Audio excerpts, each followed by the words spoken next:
All right. And we're on. So tech, Johnny. So tech. Cassandra, hey, how are you? Well, So, thank you. so I know you as Cass, obviously. You do. And it's quite funny. Your handle is searching for Cass. Yeah. Have you found her? Eternal search, mate. Eternal search. Discovering new layers as time goes on. But I think as with anything, it's an evolution. Yep. So I think, the search will continue. So I met you at our kickboxing gym. Yes. Yep. So JNS Muay Thai gym.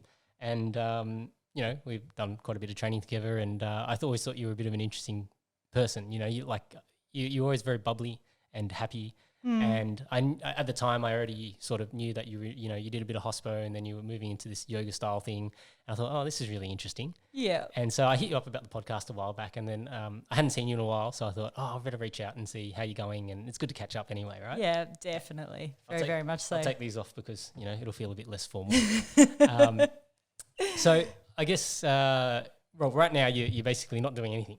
That's it for the first time. For the first time in my life, I just want to make that clear. And I think there's a lot of ego around that as well. I feel compelled to be like, I've worked my whole life and this is the first time that I haven't. But it's true. Like it's very much in, I guess, my design of personality or my work ethic. And I think that comes very much through from my family and heritage. 100%. I love being busy. And I think that if I've learned anything from the last 2 years, it's like, I'm just not going to make any plans anymore. Yeah. Okay. Look, I'll share a story on that. So I've actually just recently become redundant. Wow. So as you know, I'm running a dealership and quite a high profile job. Yeah. And I've been in the automotive industry. I think when I calculated it was 17 years in the automotive industry. Wow. So built a really, solid career in the automotive industry. Yeah. And through circumstances, not of my choosing, that's the situation that I've ended up in.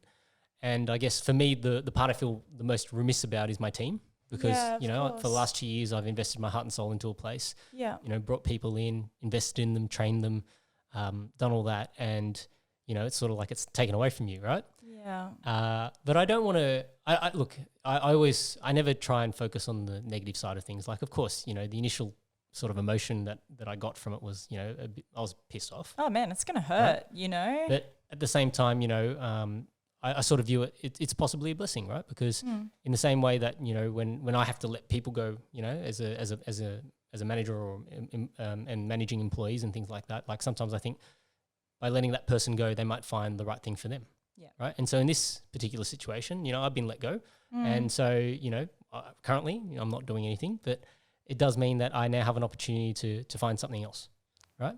And as we know, sometimes if the door's closed because you're already locked into one opportunity, you don't look at what else is outside. You don't even look at what's out the window. Yeah, 100%. Right? But now if you've got the time, you can actually look out the window and explore other opportunities and things like that as well. Yeah, for sure. You've got the time and space and capacity as well. Yep.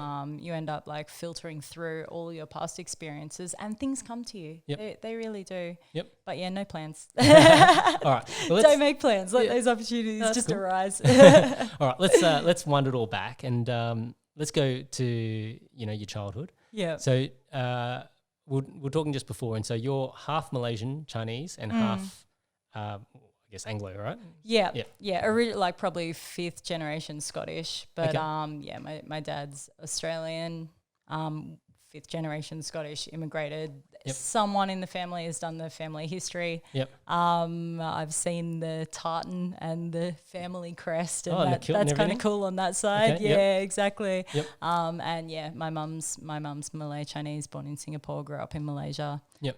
Dad was in the Air Force. Oh, so they met when he was over there or something? Yeah, indeed. Yeah, he was posted in Butterworth and met my mum. She was working in a restaurant and they got married and came out to Australia. Oh, wow. Yeah. Okay, and so you were born here, obviously? I was, Yeah, indeed. My parents were married for 2 years and I was born, and then my sister was born 2 years after that. Okay, so you just got the one sibling, younger sister? Yeah, indeed. Yep. Okay, so what do you remember about growing up? So... Oi, that's a toughie. Yep. I hadn't listened to any of your podcasts until today. Yeah. I did my homework, and I realized that there's going to be some family and childhood questions in there, and I was like, what is my earliest memory? What do I remember? Yep. I remember wanting to go camping, and my dad never wanted to because he had to do it for the The military all Yep. the time. Yep. Yeah, exactly. So one year mum bought him a tent on the girls' behalf Okay. so we could go camping in the backyard. Okay.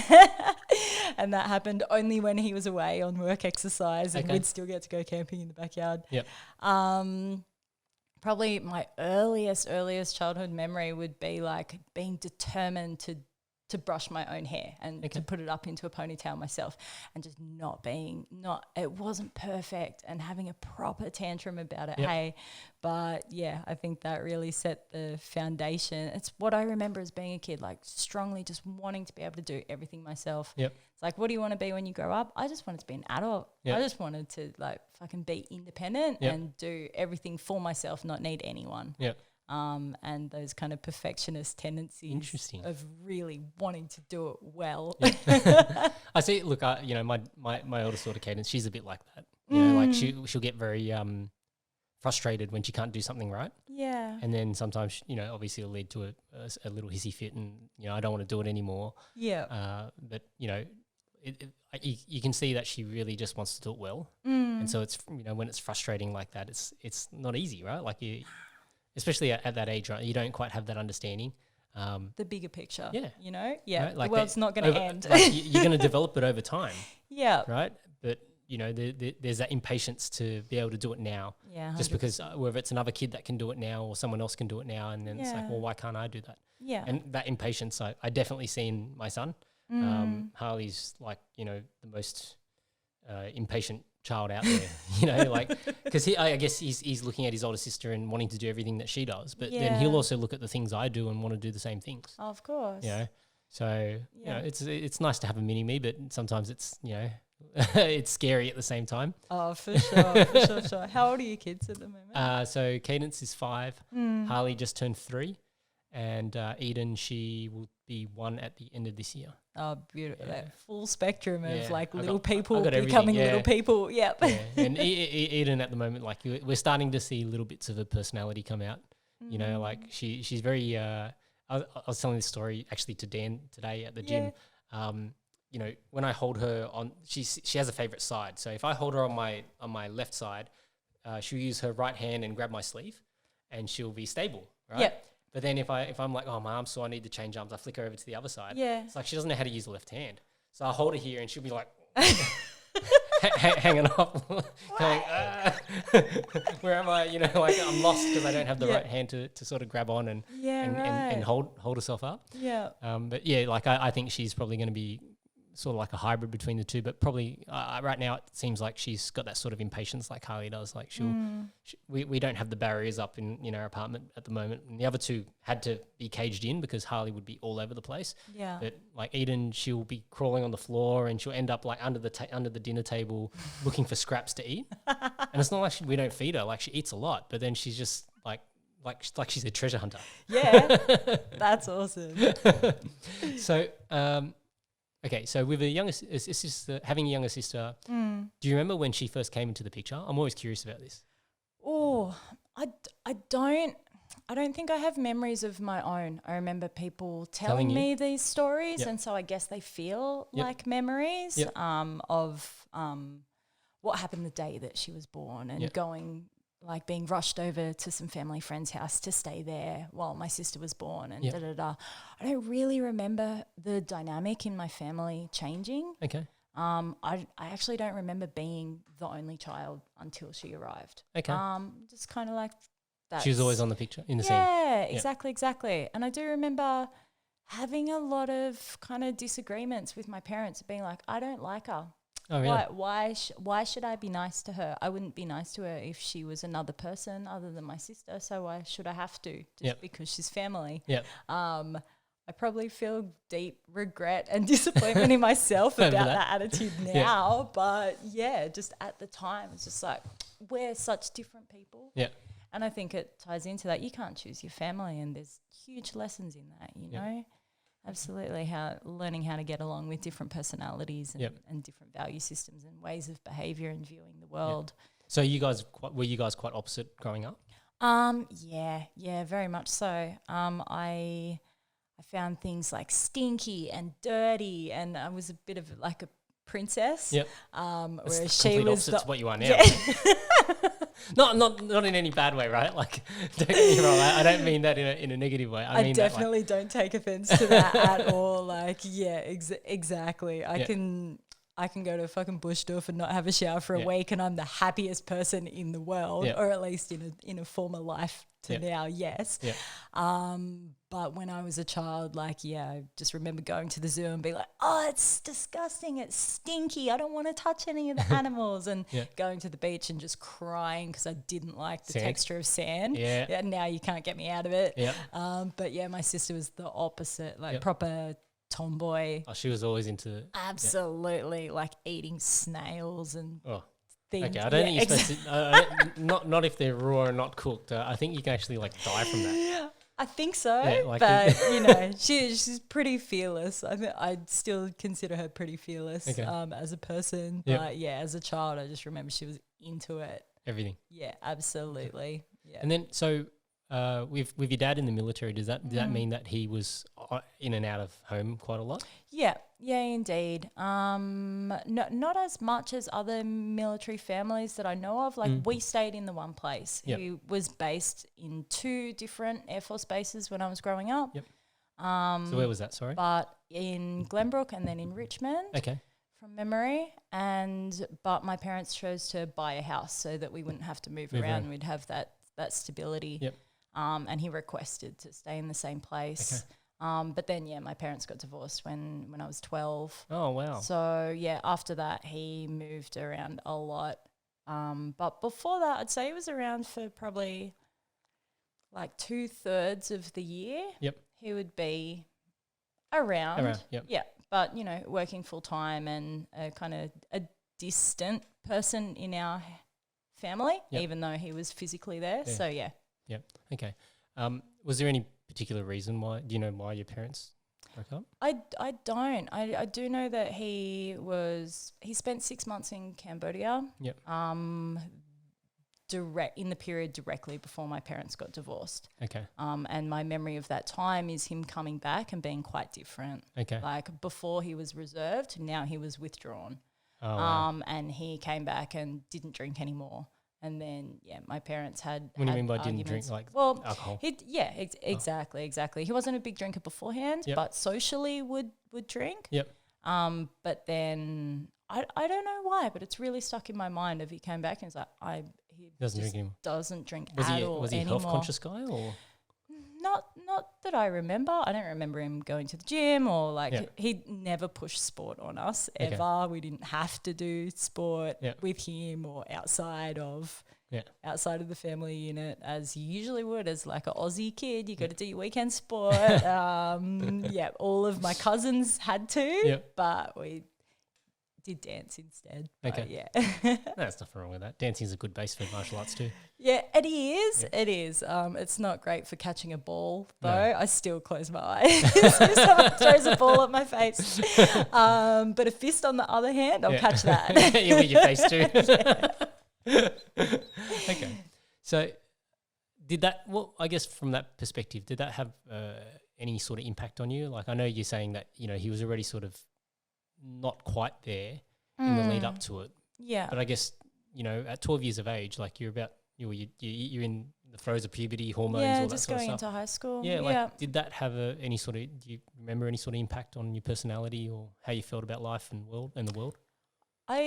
Before my parents got divorced, I thought that my parents getting divorced would be the worst thing in the world. Yeah. I read heaps of books. I was an avid reader from very, very small, and in all of, that youth literature, your parents getting divorced is like the end of the world. So are we talking about what, when you say youth literature, are you talking about like Babysitter Club and that style of books? Babysitter Club and Sweet Valley High. But by the time I was like 10, 11, I was reading Stephen King, John Grisham, Dean Koontz, so you started to get into pretty serious books. Yeah, indeed. Primary school teachers were asking for notes from home saying that I had permission to read these books. Yeah, wow, exactly. Okay. We read The Celestine Prophecy as an assigned book when I was 11, but Okay. And what do you think? Sorry, I'm going to digress a little bit No, and just go talk on, about please. the reading thing. So, what did you like? Why do you think you were drawn to books so much? I enjoyed reading, and I enjoyed the ideas that they could bring to my life and to my imagination. So I was a super nerdy kid as well. Like didn't have the sporty, athletic, playing in the playground at lunchtime thing. I just wanted to be in the library and reading books. And I had friends. Yep. Was there anything that your parents did to sort of instill that in you, or was it just something innate in you that you're always drawn to books? Yeah, I think so. I think like Mum didn't finish high school, but she really strongly like worked with us to work on our reading. Okay. On our reading and writing and those kind of skills before we got to school. Yep. I remember getting to kindergarten and being so disappointed because there wasn't homework. Like in the books, you get homework when you go to school, and that's what I was really looking forward to. Yeah. And there was no help. I don't think I'm probably the only child in history that's disappointed they didn't get homework. But yeah. Okay. Yeah. I don't know exactly why like reading was so important to me, but I think it was that kind of immersive. You're in another world. Suspension of disbelief. Absolutely. And still, like, I think as humans, we're drawn to stories. We're drawn to reading or hearing or experiencing other people's experience, finding that commonality in humanity, even if the narrative's a little bit different. Yeah. So, yeah. Yeah, well, I think storytelling is the oldest way of transferring information, right? Yeah. So that's, why parents tell kids stories is to instill, whether it's that you don't want them to do something, like whether it's eat your crusts and they used to tell kids that their hair goes curly, or, you don't want to touch this or you touch that, So there's stories attached to all of those things. And I think, I think the Aboriginals are probably the best of it with all those Dreamtime stories. Like I think there's probably a lot of knowledge in those Dreamtime stories that actually pass on, survival skills and some of those things as well. It's not just, to have a pantomime about why the stars are like that or. Yeah, no, absolutely. Yeah. I think it's definitely, there's inherent layers of knowledge in there and things that we've kind of earned through layers of our heritage as well. And we lose it. What's happened is that we lose the connection to why it was originally brought in. Like it's like now you get this fluffy story, but then you've lost the, we don't see the necessary correlation, probably because we're not living that lifestyle anymore either. That's true. Right? The context is different, right? Yeah. So we're interpreting it through a different lens. Yeah. So going back to your parents divorcing, you, as you were saying, you were reading a lot of books, and obviously that's one of the worst things in the world in that sort of environment. But then I guess, what was your mental process? Do you remember like what the emotions you felt as a result of it, or? It's tricky, man. It's tricky to think about it now, because I remember like my mum was she okay with that? She was in shock about it. She's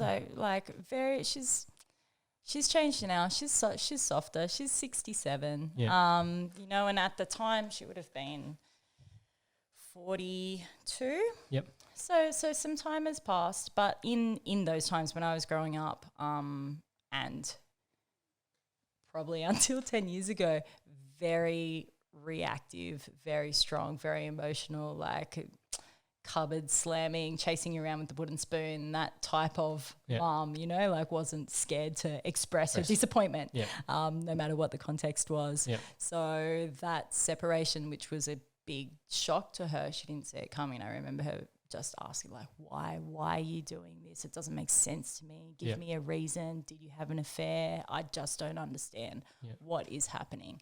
And so for my sister and I guess that's because we of course stayed with mum.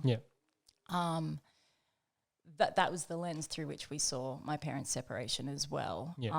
And my mum would come to my room when I during that time and just cry and just kind of let out all of those emotions, those feelings, all of these emotions, because she didn't have a support. Yeah, exactly. Her family's in Malaysia and in Singapore, and I don't know if there's shame around divorce or separation in her family. But yeah, I guess it was someone who she felt safe expressing those things to, or just wasn't really thinking about it, being like, maybe I shouldn't be telling my daughter these things. But do you think that's the way it unfolded? Did that make you mature a lot faster? Yes, as well as probably resent her.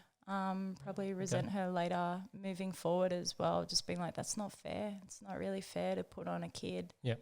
But at the time, you know, just what can you do? Yep. What can you do but listen and pass the tissues and, Yeah. and give her hugs and Yeah. tell her it's going to be okay.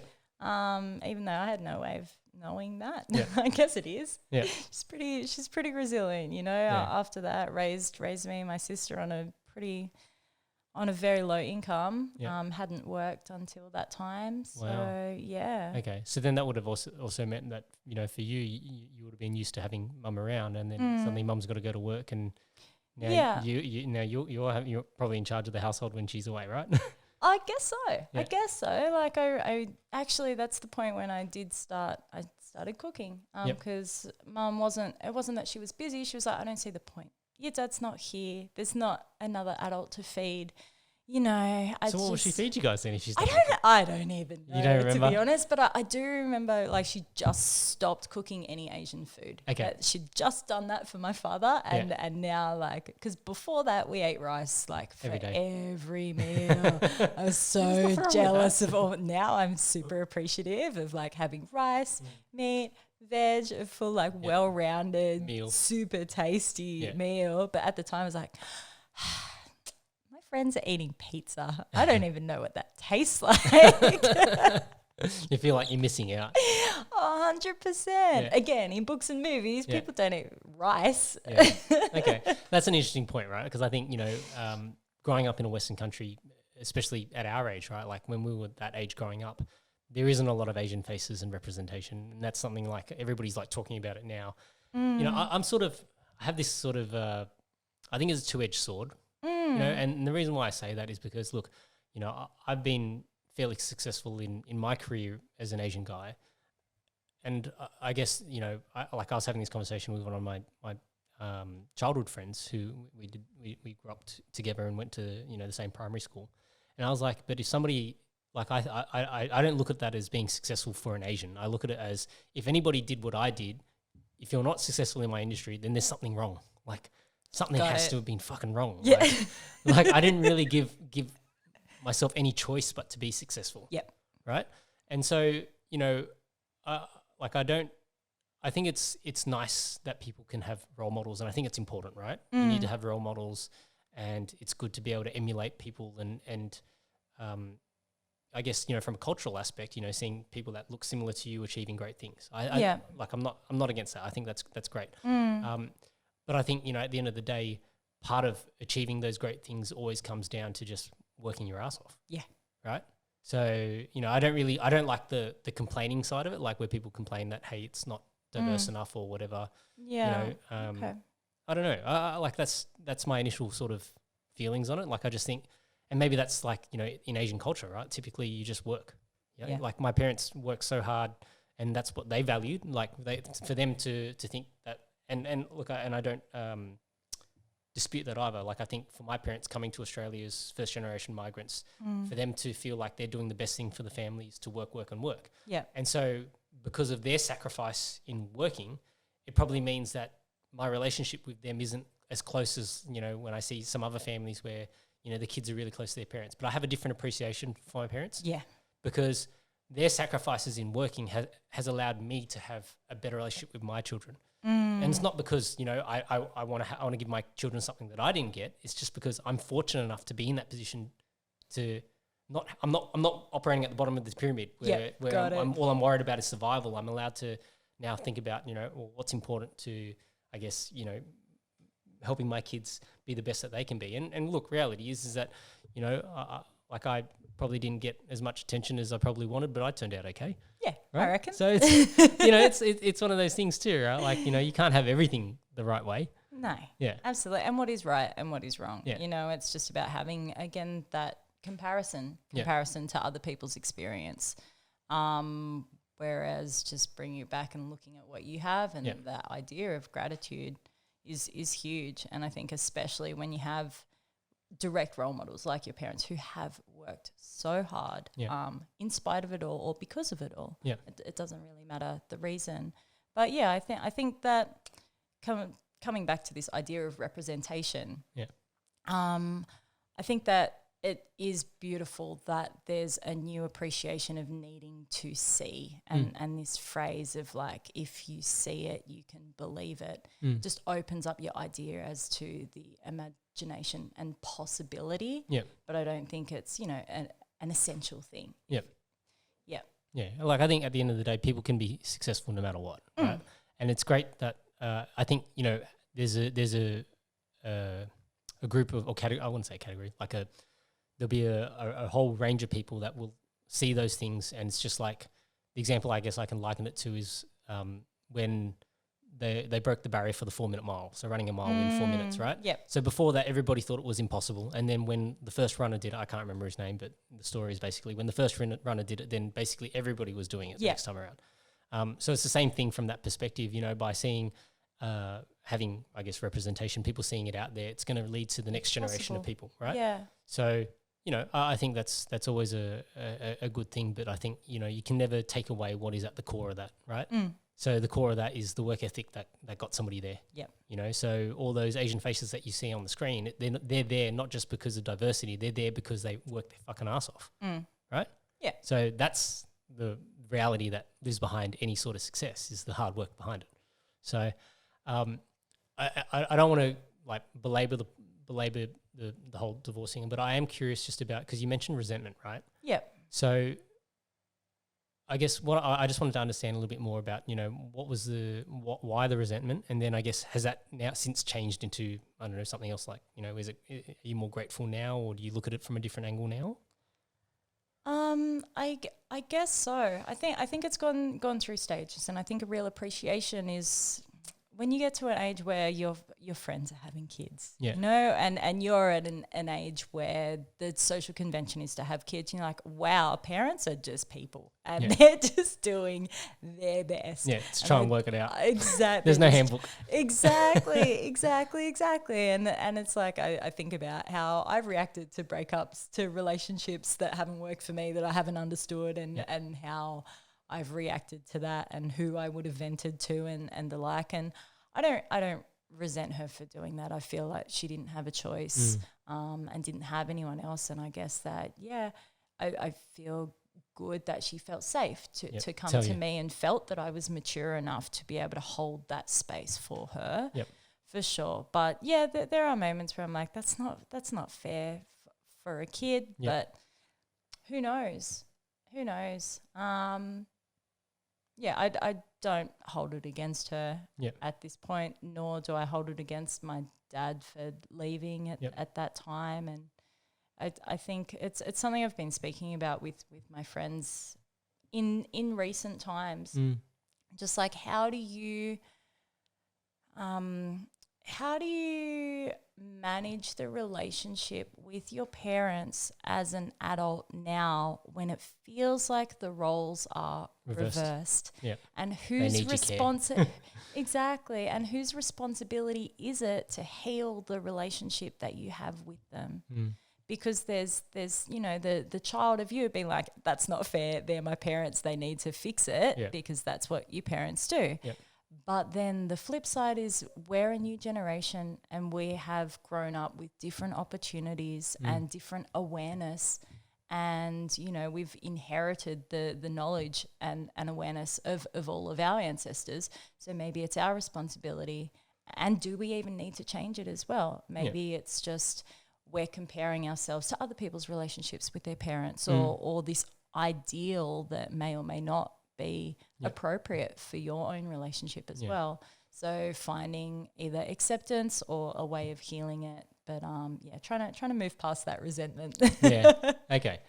Look, it's not an easy thing, right? Like I had that whole resentment piece of my dad, and I've told this story before, but basically, for me, it was like this one night I had this a very specific dream, and then I woke up and I'm like, I'm not going to resent him anymore. Wow. And that's what happened for me. I don't know why, but that's just what happened.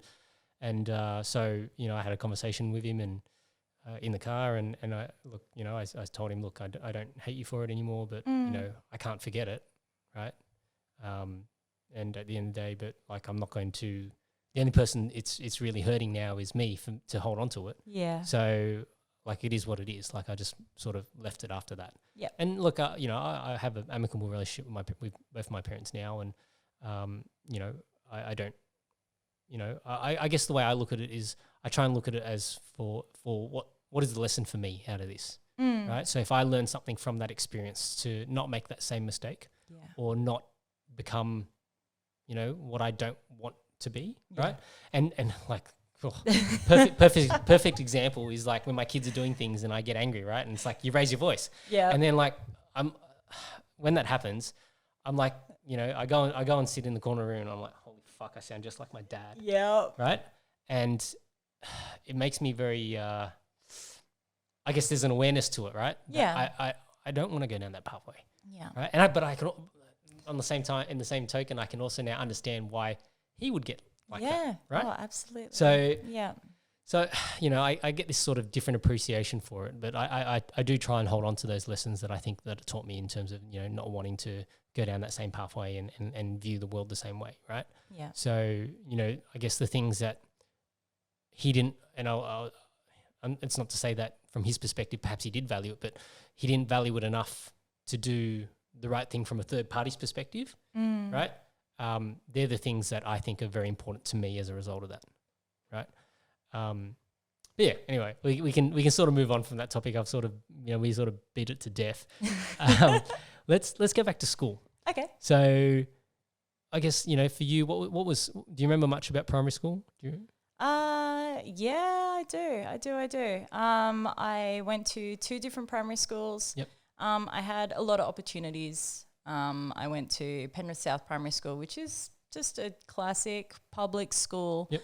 But there were a lot of, for every grade, there was a composite class. Oh, so wow. you would have like kindy was kindy, but then year 1 and 2, year 2 and 3, year 3 and 4, as well as just straight grade classes. So they'd put the gifted and talented kids into the composite classes so that they could split up the work and give them more opportunities or new things to do. They also graded you. In your report card, every semester you would have a ranking out of the 150 kids that are in your grade. Humble brag, number 1 from the beginning. Wow. And I fought hard to keep that spot. I really wanted it. You were a studious girl. Studious and competitive. Studious and competitive, but it wasn't like it was an effort. Passionate about doing homework, passionate about reading, passionate about learning. Yeah, absolutely. So I just enjoyed it and I just wanted to keep that spot. Once I knew it was a possibility, it was mine.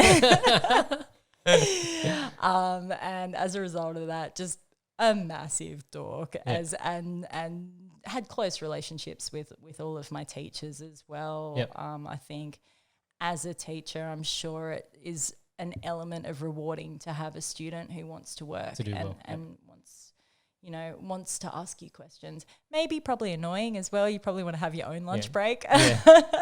You were the teacher's pet. Yeah. See, I was the opposite. I was the class clown. Yeah, right. Well, a clown. It's funny. So my wife and I actually went to the same high school. Yeah, right. And we went back to our high school to film something for when we were getting married. And we saw some of the teachers that we used to have, right? And so Miss O'Gara, she was the Japanese teacher language teacher that used to teach the Japanese classes back in the day. And it was funny because she remembered me straight away and she didn't really quite remember Ange. And the thing she said was, "Oh yeah, you always have a soft spot for the bad ones." I just laughed, and Andrew's like, "I can't believe she didn't remember me." She's like, "I was like such a good student," and I'm like, "Yep, that's why they don't remember you." Vanilla. So anyway, that's my humble brag. That's a good one. I think that, things changed for me when I got to high school, but in primary school, very much teacher's pet, wanting to do that extra mile. Like nothing was too much for me. At the same time, there were moments where I would get frustrated because I was being held to a different standard to everyone else, especially at things that I wasn't good at, like art. Okay. You just never liked art, or? Not really, or again, like just what I envisioned in my head wouldn't manifest itself in what I was actually doing, and then it's like, well, it's just not good enough. Yeah.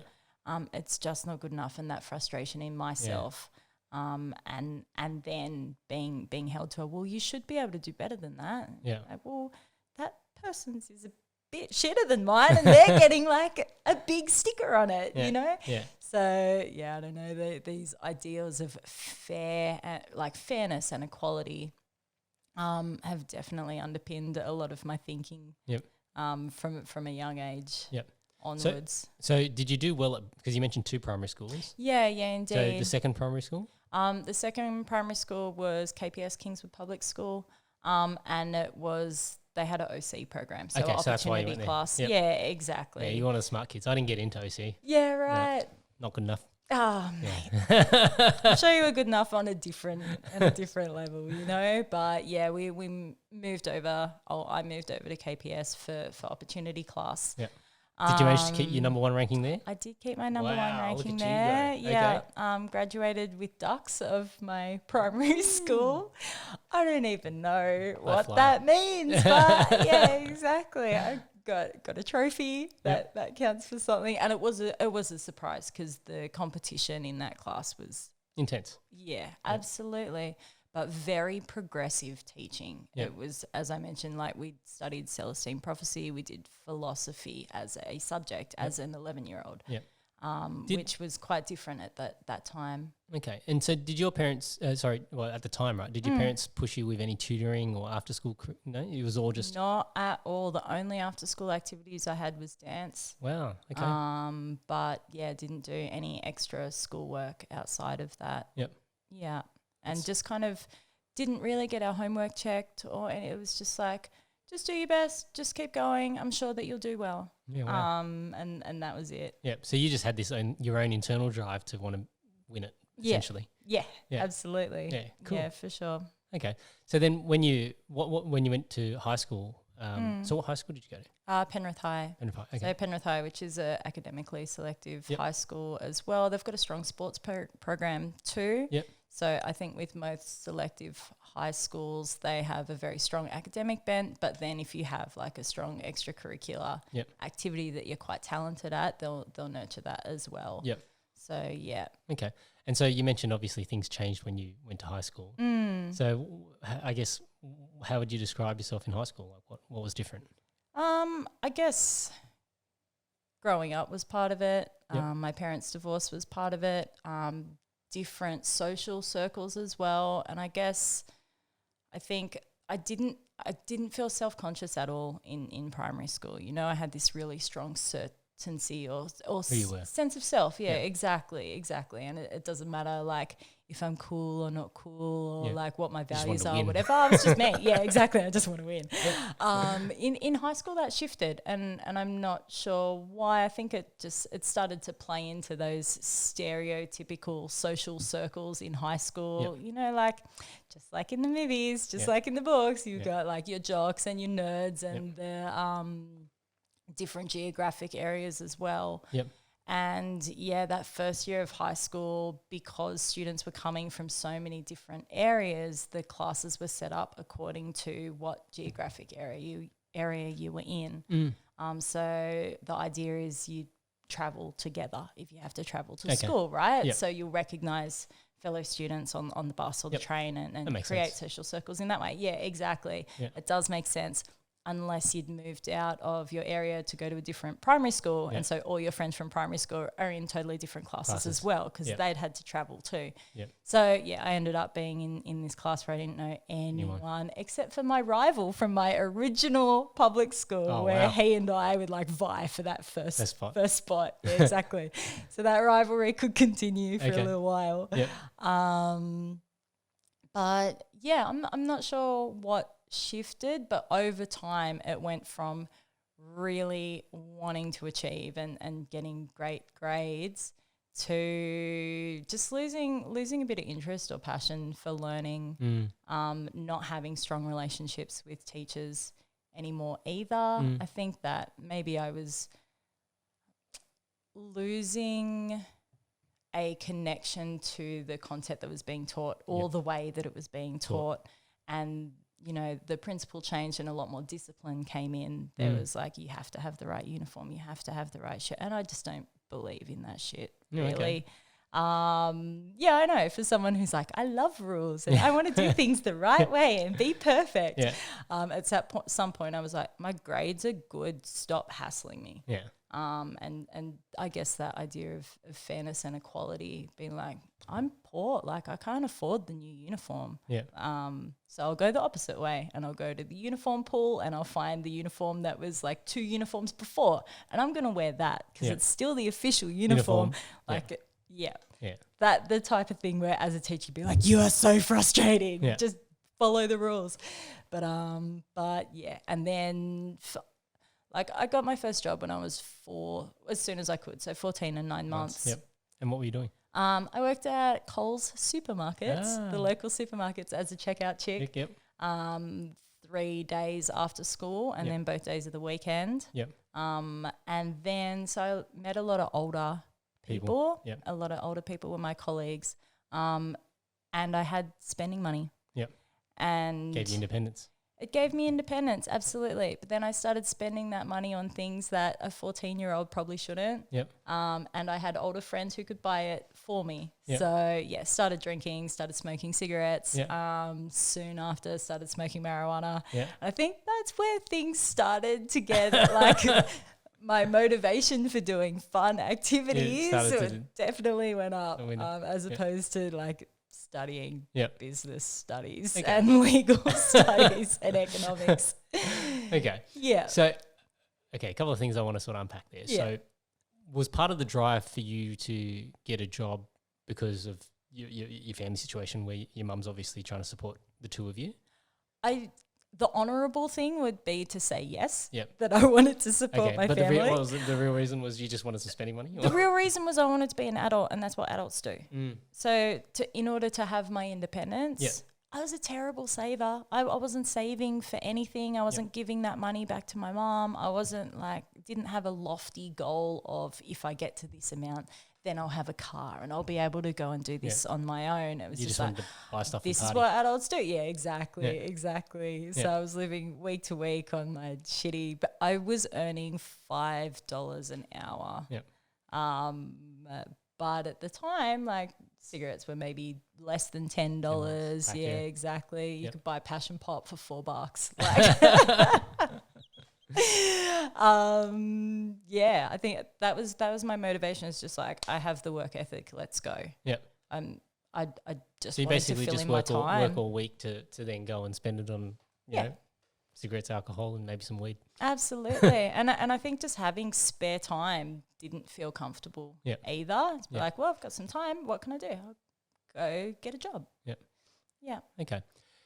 From a thinking standpoint, right? So, and why I say thinking standpoint, because, you know, weed typically makes people think a lot. Or paranoid, depending on what kind of weed, right? So, I guess, you know, did that make you think about things, or were you more just connecting in terms of, you know, what's going on in the moment? It definitely made me think a lot more. I think, I started to have a greater understanding of possibilities. And it made me quite creative as well. Where did the art skills go up? Exactly. I had a set of watercolors. Soon my walls of my bedroom were like just covered in like written out lyrics to songs that I really loved, and drawings and watercolors and things that I had made or had inspired me. And it was, I guess, that connection to something that was not just what's written in the textbook. I'm always curious about that because, you know, obviously, I guess the stigma with weed is that it makes you into a stoner, and you know, you're not going to have motivation to do things. But I think it's just you get pushed in a different direction. You find motivation in other things.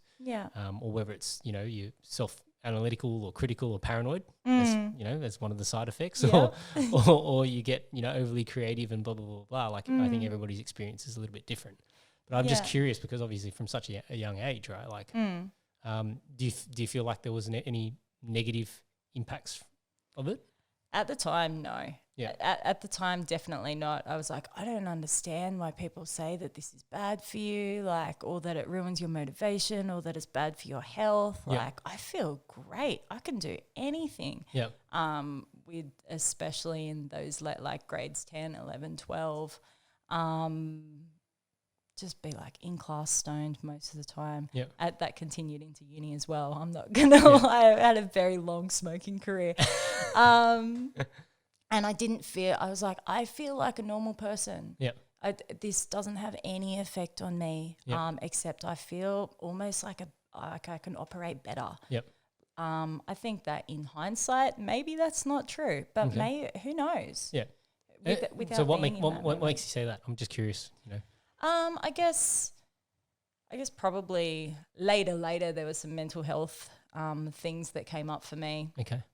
And I wonder if They were attributed to that. exactly. I wonder if having a long smoking career attributed to having those low moments, or if they were there already and It's masking it. exactly either masking it or creating an escape from that. Yep. Whether it was positive or negative, there's no real way of knowing that at Well, I think all. So, you know, just, and I, you know, it's not me trying to play therapist or anything, right? tell. But I just, you know, I guess I sort of look at the sort of timing of it, right? So your parents have gotten divorced. The world's looking a little bit different to how you originally thought it was. Yeah. You found independence, and you've also found a way to, you know, enjoy the moment a little bit more. Yeah. You know, and you could probably view that as partly an escape. Because I think a lot of people do that. Like a lot of kids to say that, you know, kids don't experience alcohol before they turn 18 is largely Denial. false. Yeah. Right? Like, I think it's largely false in Australia. And people drink for different reasons, right? Like, of course, some people just drink because it's the social thing to do. Yeah. But then, you know, everybody knows, you know, the kids that would take it too far and get shit-faced wasted. Yeah. Because there is probably something else there that they're trying to cover, or you know, using it as a scapegoat on how to get through, and or a convenient excuse. Yeah. I guess you know, I'm curious if you don't mind sharing. You know, when you talk about, you know, you had some mental issues. So was that like what, depression or? Yeah, depression, suicidal thoughts, feeling like I just wanted to, like, delved into self-harm a little bit, just because I wanted to feel something other than what I was feeling, which is, from what I understand, a common motivation for self-harm as well. Like, either I just want to feel something, or I want to feel something other than this, like, heaviness and darkness. Yeah. So what if you don't mind me asking, what age was that? Probably in my early 20s, Yep. I would say. Yep. But, you know, by that time it wasn't just marijuana. There was some other heavy drug use in there as well. Yep.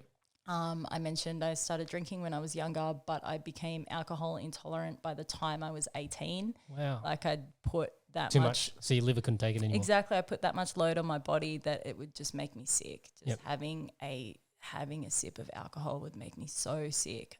So I stopped drinking by the time I was 18. And then the liver's a miraculous thing. It can just heal itself. So pick that back up maybe 3 years later. Yep. But yeah, you know, I think that in my early 20s, I was at university living in Wollongong. And what were you studying, sorry? Commerce. Commerce. No, don't be sorry. Okay. Commerce, did a triple major in management, international business, and human resource management. Okay. Dragged it out because I failed my graduating subject Okay. and ended up being like, wow, I'm at uni. There's so many amazing subjects I could be doing So here. you went and tried all these other subjects? Exactly. Be like, hex, I'm never going to pay that off. So yeah, learned some really cool things along the way, or just like realized that I was passionate about pretty much anything except for my degree. Yeah. But yeah, in that time was living away from home, living as a young adult, being as like, I could do anything. It didn't matter, and really indulged in that, like Was it just party scene, I guess, for lack of was a it for better way. experimenting purposes, or did you actually enjoy it? I really enjoyed it. Yep. I really, really enjoyed it. Yep. And took it pretty far. Yep. Yeah, definitely. There was a point in I can't remember exactly what year, but yeah, had taken acid and MDMA and was smoking a lot. Had just binged hard, fried myself. Yeah, I was on campus and working, and just had a complete meltdown. Yeah. And locked myself in the bathroom and just couldn't stop crying. And my friend carried me off campus and took me home. I didn't get out of bed for like a week. Wow. And just had friends coming to check on me, making me go for walks on the beach. Never sought any professional help from that. Okay. My parents don't know that I had that episode. Okay. I don't Sorry, share. Mum, sorry, Dad. Yeah, pretty much. I don't share much with either of them about any of these any substance abuse or any mental health things. So, and your mum never picked up on it? I guess she was so busy trying to survive, right? Yeah, exactly. Either she did, maybe she did, and she didn't know how to talk to me about it. Yeah. Definitely, there would have been huge red flags. Yeah. At a few family events where I would have stayed People were up like, all "What's going on night, with Kaz?" had some extra trips to the bathroom during like my grandfather's 90th birthday lunch, wow. wasn't eating food, and no one said anything to me about that. Yeah. And on later on the recovery, I've been sober for 3 years. Yeah. And in that kind of process, I was like, why didn't anyone save me? Yeah. Why didn't anyone say, what are you doing? Yeah. Like, you're gonna destroy yourself. Yeah. And I think that part of it was like I didn't care. Like you asked like, why did I do these things? Yeah. It was fun, and I just couldn't imagine Not doing it. I couldn't imagine not doing it, and I couldn't see a future for myself. Yep. I was just like very much living in the here and now, and there won't be consequences because I won't be around. Yeah. And that wasn't like I'm going to destroy myself. It was just like I couldn't picture it. I Yep. couldn't picture living beyond 30. I couldn't picture what would happen like when I finish uni or anything. Yep. I really had no sense of self-worth at that time Yeah, wow. either. Okay. So yeah. So, okay. Let me go back one step and then we'll come back to this, right? So yeah. when you finished high school Yeah. and you were trying to decide what you wanted to do next, what made you want to do the commerce degree? I got an early acceptance. Okay. So, yeah, when there are a couple of early acceptance positions that were offered by a number of universities, Yep. And they got floated, early in year 12. For HSC, I was studying legal studies, economics, business studies, 4-unit English, Yep. general maths. Nothing wrong with that. Well, yeah. In the textbook, I so distinctly remember there being like a pop-out textbook, like usually where you'd have an important formula, right? And it said, remember, 7 minus 4 equals 3. I'm like, wow, okay, that's the kind of, I think I can pass this maths. This is the but maths really, I need. have to rote learn that. Yeah, exactly. So I think the natural pathway for that was commerce. Why did those subjects? Why I ended up doing commerce? I don't know. It just kind of felt like it would be useful at some point. Having an idea of business, having an idea of economics and how the world that we live in is structured and those kind of power structures. That was important to me. I feel like part of me is saying like I think that my dad would have respected me doing those subjects. Okay. Maybe not. Yep. But yeah, I feel like there's an influence there for sure. Yeah, all of his side of the family are in finance and business and the like. Okay. Well, most of them. Yep. But I don't like maths, so I didn't want to do accounting. I didn't want to do finance, Yep. but doing all those kind of soft Yeah, business. they call them social sciences? Yeah, they call them social sciences back then. sciences. Yeah, exactly. And they're the subjects I fucking loved doing in my degree as Yep. well. That And kind then- of psychology and work culture. Okay, so were they the extra ones that you added in as you were trying to drag it out? No? They were part of the human resource and management subjects. Okay. No, all the extra ones were like politics and the media. I did some Indigenous environmental knowledge subjects because there was like a strong Indigenous unit at University of Wollongong. Yep. But yeah, heaps of extra arts subjects. Okay. And in those early years, all of my housemates were doing arts degrees, and we're all, yeah, I know, massive stoners, and they just couldn't get their shit together and do their assignments. It's like, it's fine, I'll do it. I fucking love doing these readings. Yeah. So I'd be reading about philosophy and writing their papers for them, because I really enjoyed that process. Yeah, wow. Yeah, very productive. Well, that's what I mean. So see, most people have this attachment to a stoner being, you know, not doing much and being a couch potato, but you're on the opposite end of getting high and then reading these philosophy papers and you know, reading these case studies and things like that and getting really into it. Yeah. Yeah. Yeah. And I think you asked me earlier, like, how do I feel about my consumption of these things affecting me, essentially. I think that I look at what I could get done and how I functioned, and clearly like high functioning addict. But then I think about, what if I hadn't? What could I have achieved? What would I have done? And I think that doubt I'll carry with me for a while, but there's nothing I can do to change it. Yeah. Anyway. So you do have those doubts that, hey, maybe I could have done something different or better or whatever. Absolutely. And I think the guilt of having the opportunities that I've had, being born in this country, having the education that I have, not ever living like in proper poverty in comparison to so many people in this world who don't have the opportunities I've had. Yeah. I used to, and there's an element of it now, get very upset with myself that I had squandered those opportunities. What if someone else had that chance, and what was I doing wasting it? Like, who the fuck did I think I was to act in that way and to do those things? But then I was just having fun. Look, I always say, you know, when I look back on life, like, there's moments where you maybe go through some humiliation or some negative aspects, and you're like, a lot of people would say, I wish that didn't happen to me. I typically err more on the side of, look, I wouldn't change a single thing. You know, if anything, all I would do is make those mistakes faster so that I could learn, you know, and I think that's probably the key, right? Is that, you know, if you change, like if you go back and say you could change this one thing or that thing, it's this whole butterfly effect. You don't know whether you'd be any more successful. You could be fucking very dead, true, right? You might have nicked yourself for some other reason, working some job that you hate. Yeah. Right. So you can't really go back and say, you know, I'd love to have changed this or I'd love to have changed that. All I would say is I'd like to just have made those mistakes faster so I can get to this same point earlier. Yeah. Right.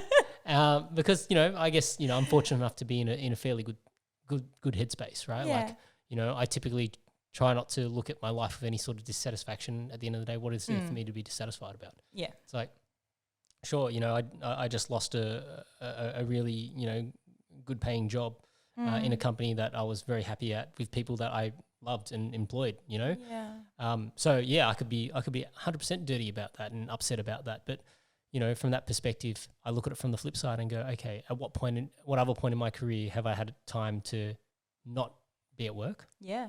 And get to spend time with my young family, who otherwise, you know, I'd be doing, you know, 40, 50-hour weeks and work my ass off, and then still at martial arts because that's a massive part of my life. Yeah. Right. So, you know, by the time you add in all those sorts of the time requirements to do all those things, you don't have a lot of time left over. Nah. Right. And so, you know, I was even saying to Ange, my wife, you know, I don't know how you would have survived this, because this period's been very trying for us, just in the sense that the baby's not, Eden doesn't sleep well, and then, you know, obviously the kids are getting older and things like that. So, you know, we have to try and coach them and develop them and pay attention to them as well. So, you know, my wife's just so tired because if Eden wakes up 3-4 times a night, it's very, very difficult. Absolutely. Right. And so, you know, like we're currently sleeping in separate rooms because, you know, that way if she can tend to Eden and then I have to tend to the other two, if something happens, or, you know, like just the other week, you know, Candace went back to preschool and then maybe picked up a little bug or something like that.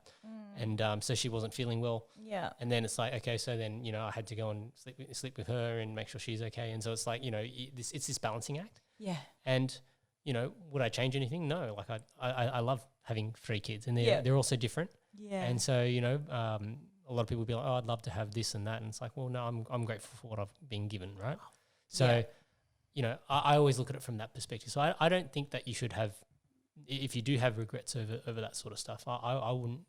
I would say to you that you shouldn't have those regrets, because if anything, you've gotten to learn a lot as a result of it. Oh, absolutely. And it's that kind of learning that sometimes, like other people might learn about it from hearing you talk about it, but for you got to experience it, right? Yeah. And I think there's something that's a lot more vivid about the experience than somebody hearing the story about how great this party was.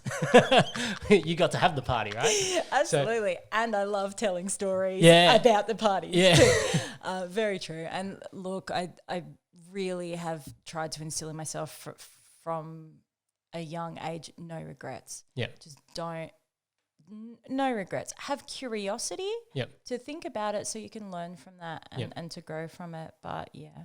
Okay. Off like a slightly still on topic, but just a slightly different question. So based on your experiences, right? And this is something that I'm always curious about, because I'm more on the side of, I think, drugs like marijuana and MDA should be decriminalized, and then the money should be invested into research and obviously education and that side of things. Yeah. Do you think that if drugs were harder to get, you would have still found them anyway? Yes. So from your perspective, then you would obviously err more on the same side as me, right? Absolutely. So not to say that there's sides, but you sort of agree that the best way is to actually put the money into funding and research and education, as opposed to taking a harder line on it and I don't know, if you go to the extreme and making it like a capital punishment like it is in Malaysia and Singapore, like that's not the idea, right? No, definitely not the idea. I think that, decriminalizing so that there's an open dialogue about it, so people don't need to hide their behavior, and hopefully so that there's a standardized product as well. And that's the thing. Like, you don't know what you're getting. You don't know what you're getting. And then if something goes wrong, the people who need to help you don't know how to help you either. Yep. And that can have really big consequences. Yeah. But yeah, definitely I think that at the end of the day, people are going to seek out these experiences and these substances. And I think having a more open dialogue about it, having not easier access, but a more controlled access. Yep. And it means that there's no shame in it. You can have educated conversations about things. And then, it's something that's being sold, something that's being produced, something that's being sold. Yep. There's money in that. Yep. And being able to put those finances towards something that supports the people in that industry, both users and, I guess, social workers and health workers around that. Yeah. Yeah. Okay. Yeah. Because that's like my sort of perspective on it is that, and I don't know the figures off the top of my head, but we obviously would spend a significant amount of money into policing these things and having this war on drugs or whatever. I sort of think, okay, if we instead turn that around, so rather than investing all this money into attacking drugs and blah, blah, blah, blah, let's say as as an arbitrary number, let's say it's $10 million, right? So rather than spending $10 million on this, we instead now turn those industries into something that is, there's regulations around it. We obviously claim taxes as a result of selling it. Yeah. It's regulated from that perspective, so people have to pay licensing fees, blah, blah, blah, blah. There's a whole host of things that come into that. You then, in essence, it's a massive turnaround, because that $10 million that you would have invested into fighting this problem, you save that $10 million, but now you're also creating revenue off the other, revenue in the form of taxes off the other side of it, that you can now invest into infrastructure, whether it's infrastructure around the education piece, the social work piece, as you said. And I guess, going into your sort of, because you mentioned obviously you had that not psychotic, but you had that breakdown. That's fair. Yep. Yeah. Right. Yeah. So you had this breakdown. You then went into this, I guess this whole week you struggled to get out of bed. Mm-hmm. Was that the catalyst to then change things, or no? Still not. Okay. So then when did you get to that point where you thought, okay, I need to change something? Was it like you woke up one morning, or is it a slow thing over time. It was it was definitely a slow burn. Yep. Definitely a slow burn over time. I think that I changed my environment. I moved from Wollongong to the city. Then it was like, well, the city's the city. Yeah. And I really implemented a work hard, play hard mentality. Yeah. And yeah, had a great time through that time. I think that during that time, just your contacts and your relationships and your social circles change, and the substance I was enjoying changed as well. But I think that the real catalyst for me was needing to change my relationship to alcohol. Okay.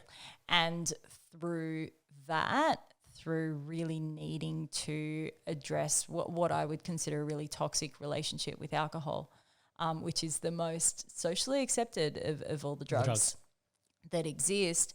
It was through that, it was like, well, I just need to be sober. Yep. I can't partake in anything else either. Yep. Which is really interesting. Okay. So, and because you mentioned, did you get help for the alcohol or no? I did and I didn't. Okay. So I had struggled with it for a number of years. It wasn't for me. And you know, people had pointed it out to me as well. Be like, just do everything else, but don't drink. It's not for you. Yeah. But it's the easiest thing and the most socially accepted thing, right? And I didn't want to be left out. Yeah. And it was part of my identity by then as well. You know, the party. Exactly. Yep. Exactly. So my ego was bound up in this story of, I know I love pushing the boundaries. Yeah. And all the stories you get out of that. So yeah, it was a slow kind of evolving thing of just like, I fucking hate myself. Yep. For drinking as much as I do, the things that I've done. It was escalating to, you know, what did I even do? Like, it wasn't fun anymore, but I just couldn't get off. Yep. Couldn't get off that party train. Yep. And then I reached a point where I was like, fuck, I am in such a bad place. I went to a GP. Yep. I was like, okay, I know that you can get those counselling sessions. I'm going to say, I'm in a really bad place. Please write me a referral so I can go and see a counsellor. I need to stop this substance abuse. And in the end, they didn't write it for me. And they gave me a referral for a private drug and alcohol clinic and told me I had to go to AA, told me I had to go to NA, and I had to go to this private clinic and put my money where my mouth was so that there was buy-in. I wasn't in the financial position to do that. Yep. And I was so resentful. I was like, it's taken so much courage to walk into this GP's office. I was a fucking mess. Like, really, I don't know how I had the strength to even walk out of that consult room after that. But I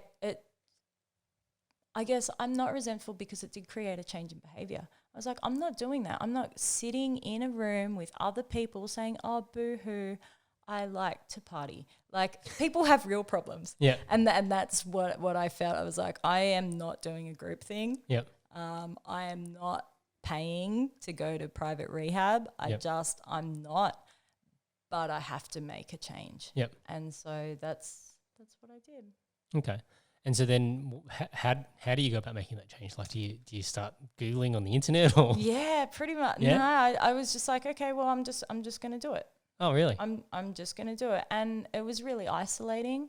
Yep. It was really, really isolating. A lot of my friends hadn't realized the extent to which I was drinking at that point either. Yep. So for me, I couch it as like, it's an experiment. I'm going to give myself 1 year. I'm going to give it 1 year of being sober. That's what I'm going to do. And no matter what, that's what my goal is. So I'm going to stick to it. And that's what I would tell people as well when they're like, well, what do you mean? Like, I can't get you a drink. Yeah. What do you mean you're not buying this round? Yeah. It was like, oh, no, just like for a year, I'm going to see what it feels like. And the hardest thing was that. The hardest thing was the social side of it and feeling so ostracized and so alone. Yep. not wanting to do, like, I couldn't go to gigs anymore. I couldn't go to parties anymore because the temptation was too real for me. Yeah. So I really withdrew. So you cut all that. Exactly. And coincident or not, I'd started martial arts at a earlier, like just before that point. Yep. I did go to my first Muay Thai class so hungover, like I was throwing up outside before I went in. Oh. And I went in because a friend asked me to as a favor. Yeah. She'd just gone through a breakup. And then I she was was like, like, I want to feel strong again. Yeah. I've organized this trial at a Muay Thai gym. Can you please come with me? Yeah. So yeah, knowing that I had to do that, I still went out the night before. I still got myself absolutely shit-faced, but I made this promise to my friend. Yep. So I went. Yep. And it was so hard. But but I think that I really think that as well as having a strong yoga practice, these two movement modalities, it sounds dramatic or cliched, but it saved my life. Yeah. It really did. Yep. So did you have any withdrawals as a result? Like when you quit cold turkey, I think alcohol's pretty bad if you try and quit cold turkey. Yeah, it wasn't fun. Yeah. It wasn't fun. But again, it was that I did it. I had just reached that point where I was like, nothing can be as bad as this. Yep. I'd struggled with it for so long and tried to for so long. And then I was like, okay, well, I've done everything I can. Yeah. I've actually asked for help, not something that's easy for me. And then in the face of that didn't get the help that I wanted, but I guess that I needed. Yeah. So what was the help that they offered you? Oh, is it when you asked for help for the doctor and the doctor's like, here, go and pay for your course. Yeah, exactly. Go to AA, go to NA. And I was like, no, not for me. Okay. That's it. But I think, like having the strength to have at least attempted that meant that you wanted to make a change. Oh, badly. Right? So I'd struggled for a long time before that point. Yeah. And a lot of those things are products of the environment, right? Because were you working in hospital then? I was working in hospo then, yeah, absolutely. And I had changed jobs and was working in like quite a high pressure job by then that was turning into a career. Yep. And I couldn't hide my behavior anymore. Like it's different if you work in bars and it's different if I was managing restaurants, bars, cafes, Yep. And then I moved into working for like one of Australia's biggest specialty coffee roasting companies. Yep. And yeah, just that change of environment and change of context of hospitality. Hospitality has this industry of like, everyone loves to party. That was not that. That was corporate. A very disciplined environment. And it would have been a 9 to 5? It's similar. Yeah. It was like 6 till 4. Okay, yep. 6, coffee roasting. So you got to get it. Yep. Exactly. Still public facing for a lot of it, and just there were times where I really pushed my luck or had definitely shouldn't have been able to have been at work that day. Yeah. But just did it. With some consequences. Like I went to hospital from work twice. For what? Alcohol toxicity. Yep. Sorry. All right. Sorry. We're back. Had a bit of a technical fault where my camera ran out of storage, which is always great in the middle of things. But so it happens. Okay. Where were we? So you moved into this corporate job. Yeah. Circumstances had changed. Yeah. Yep. I couldn't hide my behavior, and I guess there was. Did anyone pull you up on it? Yeah. Okay. Absolutely, but and that's when I started lying, and that's again that escalation of behaviors and just like, what are you doing, Cass? Like, what is this? You're not a good human. You're not a good human at this point. Yeah. Sort it out. Yeah. Because these people have like given you an opportunity and they trust you and you're turning up and you are doing a good job. Like again, that like high performing, wanting to succeed, high functioning addict.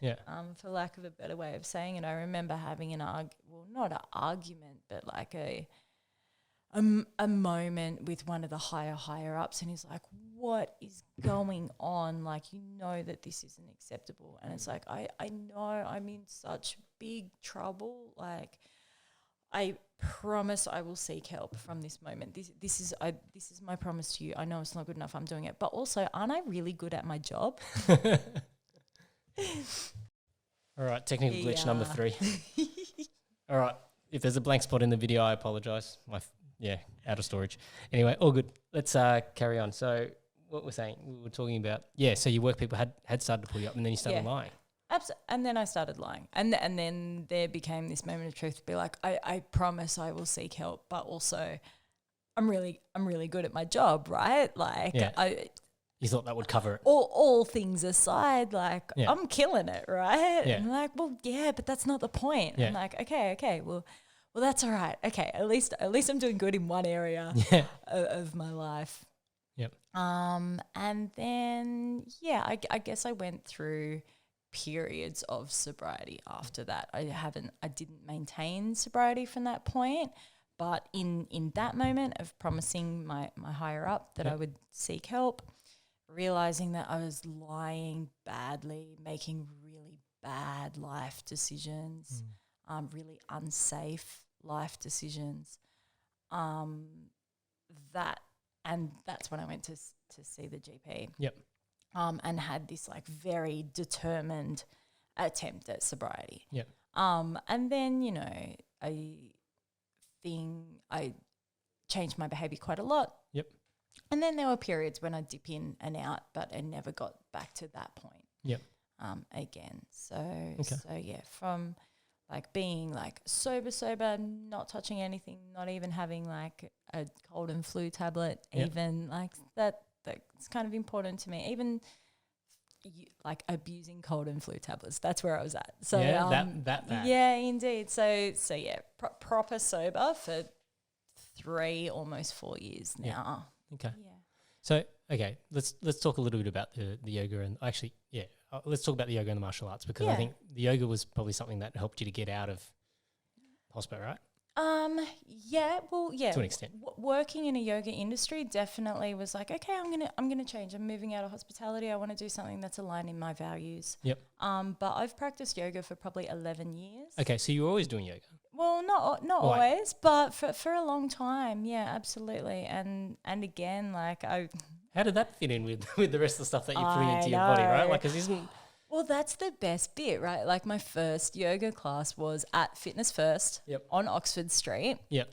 When I was living right behind Oxford Street, my housemates worked at Cuba. So the way to make weekends last longer was just stay up all weekend because I could, and then go back to my Monday to Friday hospo job. Yep. Which was like 60 hours a week, but that's another thing. And I'd go to like Friday night, go out dancing, having fun, go straight to 9:30 yoga at Fitness First, because I wanted to get to Shavasana at the end. Shavasana, corpse pose, where you're lying down. Because I would have the most amazing hallucinations in that space after having moved my way through like the asana, the yoga shapes. Yeah.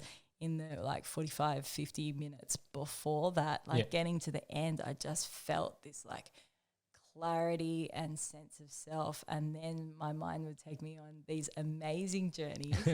And then class would finish and I'd leave. And then it was like Saturday brunch. Yep. Off we go, out to party. And that was my first experience with yoga. Okay. And I stayed pretty consistent with it after that, but my relationship with it changed. I think that I probably went to yoga under the influence for, I don't know, maybe a year. And then it was like, okay, I think there's actually something to this. I don't need to go there, though, after having been out all night. I think that it could probably benefit me.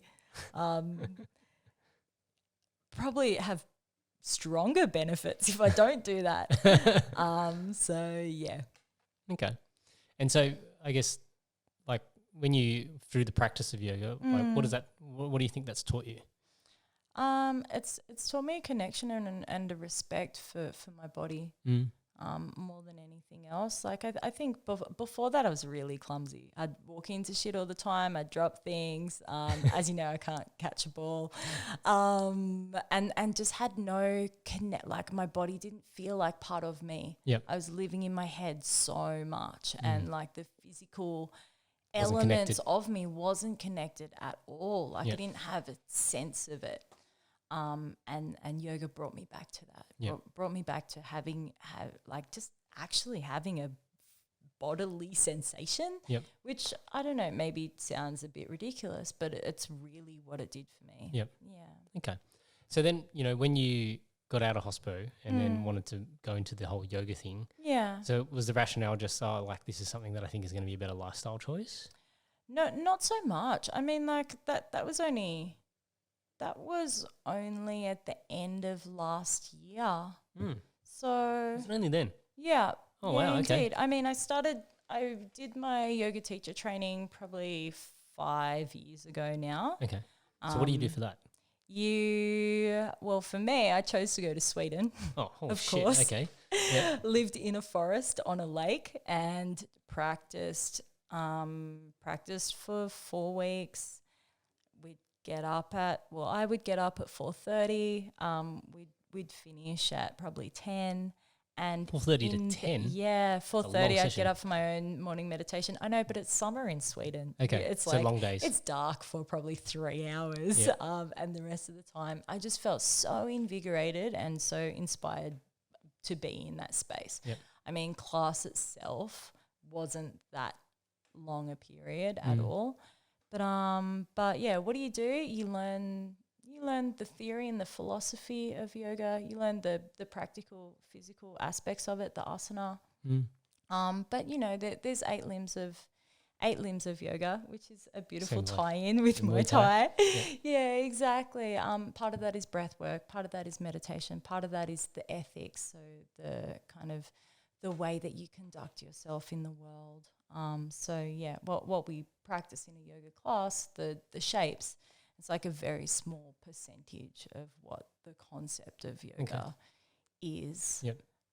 So and then at the end you sign off on doing like 200 hours of study and you can officially teach. Oh, wow. So yeah, I traveled for a little while after that and I had my yoga mat with me and it was strapped on the outside of my backpack and everyone was like, what is that? Is that a tent? I'm like, no, it's my yoga mat. I just did my teacher training. Like, can you teach me?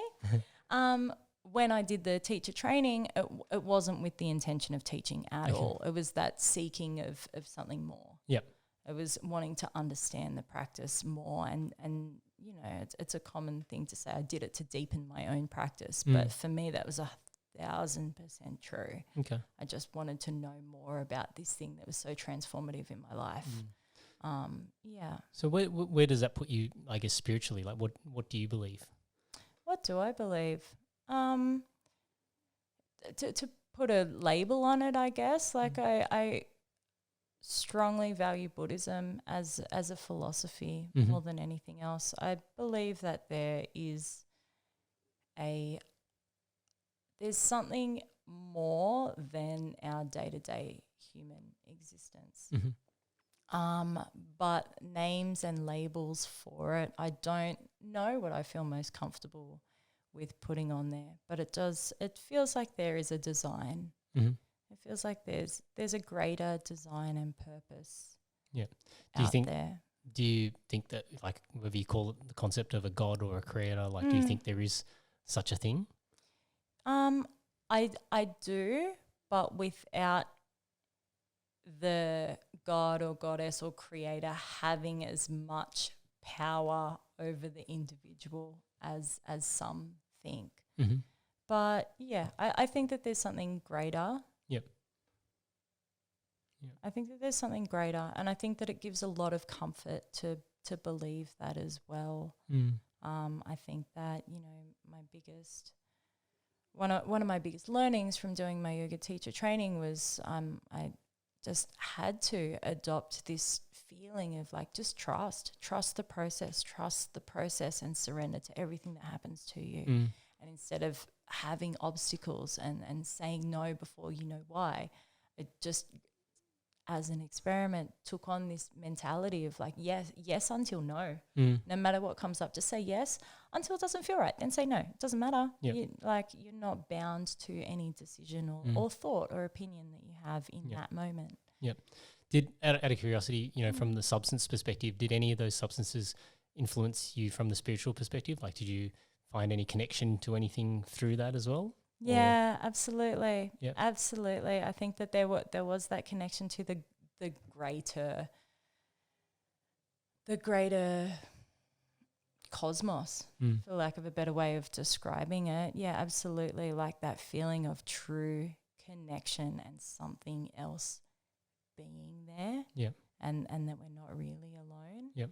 Yeah, definitely. And I think that like my favorite moments, or my most like the things that had the greatest imprint on me when under the influence or what have you, was that feeling of wonderment of being like, wow, this is an incredible world that we live in, and the human experience is so flawed, but God, it's incredible. Yeah, it's very unique. Yeah, absolutely. And just I still really have that imprint. Like, I carry it so strongly. Yeah. Now, and there's moments of having that wonderment through the practice of yoga. Yeah. Through asana, through breath work, through just that connection to pure presence. And at times in martial arts as well, just like the flow state. Yeah. I think that's the thing. You can get there through those sorts of I guess movement meditations. Whether it's martial arts or breath work through yoga and things like that. You can probably get to this sort of place of connectedness. I guess I'll share. So I've had a mescaline experience. I don't know if you know what mescaline is. Oh, I do. Yeah. Have you had mescaline yourself? Yes, I have. Yep. Okay. So for me, that experience was very interesting. I part of the reason why I partook in the experience was because I wanted to ask some spiritual questions. Yeah. And so went into it with a list of questions and trying to see what I would gather as the if I would get some closure or some answers as a result of that. Things like is there a God? Blah blah blah. blah like along those sorts of lines, right? Yeah. So I guess what happened for me in my experience, and I'm curious, to know what yours was, but so I guess the first thing that I can remember, and I've actually got like all these notes in my phone, but I don't want to bust out my phone to share all my notes. And like part of it when I came out of the experience was like I didn't even feel like there was any necessity to share it, and I'll get into why. And I have a feeling that it's just because you dissolve your ego as a result of this experience. But anyway, so basically, I had this substance, then I went to bed listening to some music, and then when I woke up, I was like, I don't know what time it was. Let's say it's like 1 o'clock in the morning or something like that, and I was spasming, like I had this like what was like a convulsion or something like that. Yeah. And basically, the imagery that I got would be like, say, you imagine like there's a flat lake, right? So it's just water, and basically like a finger comes down and just touches the middle of the lake, and then you see all these ripples come out, right? So basically the spasms were like the ripples, right? So, and so as these ripples sort of go out, the spasms will get more and more intense. Yeah. And then it'll be like, I'm being thrown into a life, right? So it doesn't matter if it's my life, somebody else's life, whatever life. I mean, I'm living a life. Yeah. Right.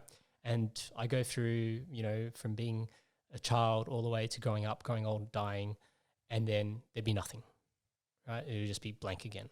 Yeah. And then the spasms would start again, and they will build in intensity. And basically I live another life, and I could be something else, whether it's a male, female, an animal, whatever. Like I lived all of these different lives. And let's say, in that, in probably in like that 1 hour block between 1 and 2 a.m., I've lived like 10,000 of these lives. I've died 10,000 times. And, you're sort of seeing like, okay, there's a pattern to this. Yep. Right. And And I got like some pretty interesting, I guess, you know, imagery. Like, you know, so for me, what it was like was that if you think of like even like the pattern on this microphone, right? How there's a silver part and then there's like the darker spot in the middle, right? So you think of like a tapestry where it's like there's these silver points and these black spots, right? But each one of those spots is a life, and like after I've lived like these 10,000 lives and I'm seeing like this tapestry of all these different lives, it started to zoom out, and it's like this thing goes forever, right? Like, and it'll be like, you know, you touch a point, you know, say I touch a silver point and it'll just like erupt, like almost like a firework, and this color would shoot off and then explode, and that was the end of a life, just like that. Yeah. Right? And then you touch a black spot and it'll be the same thing. Doesn't matter. The color didn't matter. Like it's just one black, one silver or whatever. And it was like, almost looked like a snake skin, and you touch any spot and it'll just like be this life that sort of just erupts and disappears and blows up. Right? Yeah. And so it was like, you know, you've lived and died, you know, all these different lives. So then I guess, you know, what's the outcome, right? And so then after all the imagery, then I was like lying there, and, you know, I was semi-conscious by this stage, right? Like, so still having spasms, still feeling that, you know, the ripples, you know, I guess in the water, you know, expanding and contracting. Yeah. And one of the things that happened was I heard my daughter call out. So I went to go and see her, and I felt this profound love for her. And as I looked at her in the bed, and then anyway, so then I went back and lay down again, and I like it's probably going to sound really lame, right? But I had this epiphany, right? Yeah. And my epiphany was just that, okay, that from the perspective of, let's say, the God or creator or whatever, we attach these human emotions to how they would feel. Yeah. Right? So we attach these human emotions of suffering and happiness and depression and all these sorts of things that we value. Yeah. Right? But then from this, from God's perspective, there is no ego or attachment to it. Right? So basically, if there is no ego or attachment to it, then what is the meaning of life? Right? So then it's like, okay, if that's the case, like there is no meaning to life, right? But that is actually like, so that was like from God's perspective. There is no meaning for life, because if life is infinitely long, it just is, right? You don't, it doesn't matter to you anymore whether it's happy or sad. It just, you've experienced so many different things that it's become mundane and it's boring, right? So then the point that was quite impactful and emotional to me was then, the whole purpose of life was that life is for the living, and then the reason why God gave us life is for us, because we want to feel the happiness and the sadness and all of these emotions as we've gone along the journey. Yeah. To him, it's inconsequential, right? So the fact that, and so this is why, you know, there can be people that are suffering massively, you know, whether it's through starvation in third world countries and all that sort of stuff, right? Like people would often blame and say, oh, well, why, if God was real, well, then why is there suffering, right? But it's inconsequential to him whether there's suffering or there's not suffering. We attach the notion that it's suffering. Yes. We attach the notion of happiness and gratitude and depression or sadness and all these things to it, right? And so to me, I felt that was really impactful in the sense that, you know, that if I guess, you know, if there was ever a moment that I could say, you know, from a Christian perspective, that you get attached, like you feel the Holy Spirit or something like that sort of feeling, that was that moment for me, where I felt this profound love, because, and like this love came out of nowhere, right? And I burst into tears, right? It's horrible as that sounds. It's not horrible. But like, it's, you know, an expression. Yeah, right? You like know, it's a release. Yeah, so you get this feeling that, hey, you know, this is how much that the Creator or God, whatever you want to call him, loves you. Yeah. That he gives you life so that you can experience all these things. Not that it matters to him, but that it matters to you. Yeah. Right? And that, to me, was that sort of unconditional love. Right? And that was my, I guess, my experience out of it. I've got all these other notes and all these other points that I could rattle on about, but I don't, like I said, like when I came out of the experience, I took because I wrote these notes, and as I was writing the notes, that's when the epiphanies came. And then I have all these different things that, you know, that came out as a result of it. Yeah. But I also, you know, came out of it thinking, well, you know, even if I don't talk about it, it's okay. right? Like there was no, I didn't feel any need to go and have to share this experience and talk about it. Yeah. I guess, you know, the reason why I brought it up with you is because, you know, I had a feeling that you may have had an experience, but I thought, you know, the only way to get it out of you was to share a story, and then maybe you might share yours. Look,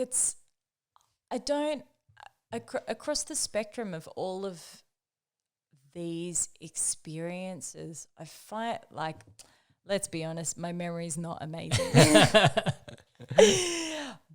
But that is a recurring theme and a recurring thread of just that connectedness and feeling like there is, it's exactly what you spoke about with a slightly different narrative, like things that are really hard to articulate, things that are so hard to articulate, but there's a feeling of certainty and knowing that the absolute roller coaster of the human experience is just that. It doesn't need to have a purpose or an outcome or a goal or to strive to do anything. It can be so varied in it, but at its core, it's the same for everyone living through it. It's just the narrative around it that's different. And we all have different lessons and obstacles to overcome. But at the end of the day, like, yeah, it's a gift, but with no specific design to it. But yeah, I think that's something that's been so, like, you know, I'm speaking about psychedelics mostly. Just that feeling of absolute wonderment and appreciation and connection to something higher, and just like, yeah, profound love for the opportunity. Do you think that that those experiences changed your outlook on life at all? Yeah, absolutely. I think it's definitely underpinned my gratitude practice. Whereas before, you know, I think that was one of the key shifts of, like, I've wasted my opportunity. Yeah. You're like, well, no, this is all part of it. Yeah. And so just be, you know, be here now. Yeah. Well, you've gotten to that's party what more you than got. most, so yeah. that's well, not a bad thing, right? This is what I usually joke about when people are like, well, you know, I think speaking about sobriety, or saying that you used to, like, you know, because people who know me now are like, really, sobriety? But I always joke about, like, yeah, I've had my quota and a couple of other people's lifetimes of quotas as well, you know, like, classic overachiever, just like push that boundary as hard as I could, and part of that was curiosity to see what would happen. Part of it was like, I don't care about the consequences. Yeah, I guess the driving motivation at the moment doesn't really matter. But yeah. Okay. Yeah, I have. Okay, let's switch gears a bit. Let's talk a little bit about martial arts. Yeah. All right. So you went to this first Muay Thai section. Oh my hungover goodness. for your girlfriend. Yes. And so, at what point did you realize that, hey, I actually really enjoy this? I think in that moment. Really? In that moment of just getting, like, my butt kicked, and there was like, I think there's something in this. I mean, my mum's taste in movies when I was growing up was watching a lot of Jackie Chan and a lot of Bruce Lee and a lot of, like, classic Chinese horror movies with the vampires that jump. Exactly. So yeah, I guess I was exposed to those kind of movements. And that culture pretty early, but I can't say that I could name any movies and say what my favorite was or what have you. But I think the seed was planted there. And then, yeah, I just kept going back. And I dabbled in, after going to Fitness First for yoga. I was also at Fitness First to get fit. Was using it as a gym. And after that ended up dating a PT, so had, like, a better gym practice. With a shitty lifestyle, but, you know, would still make it to the gym a couple of times a week. And then after that moved into CrossFit, and then I guess, like, always just wanting to have something that connected me to my body. After this discovery through yoga. And so I think that, moving into Muay Thai was just I fucking hated CrossFit. I think it's great. I would throw up or cry every session because I only know extremes. Yeah. So I didn't know don't know how to pace myself. Don't know when to say like, okay, well let's just pacing. Yeah. I think is an important thing to learn, but see, especially with CrossFit. Okay. But but see, I think from the CrossFit perspective, pacing is bitching out. You know? so it depends on how serious you are about your CrossFit, really. You're right. Yeah. That's definitely part of the But mentality. honestly, I was definitely more on the pacing side, right? So I think when I was doing a bit of CrossFit, I was going.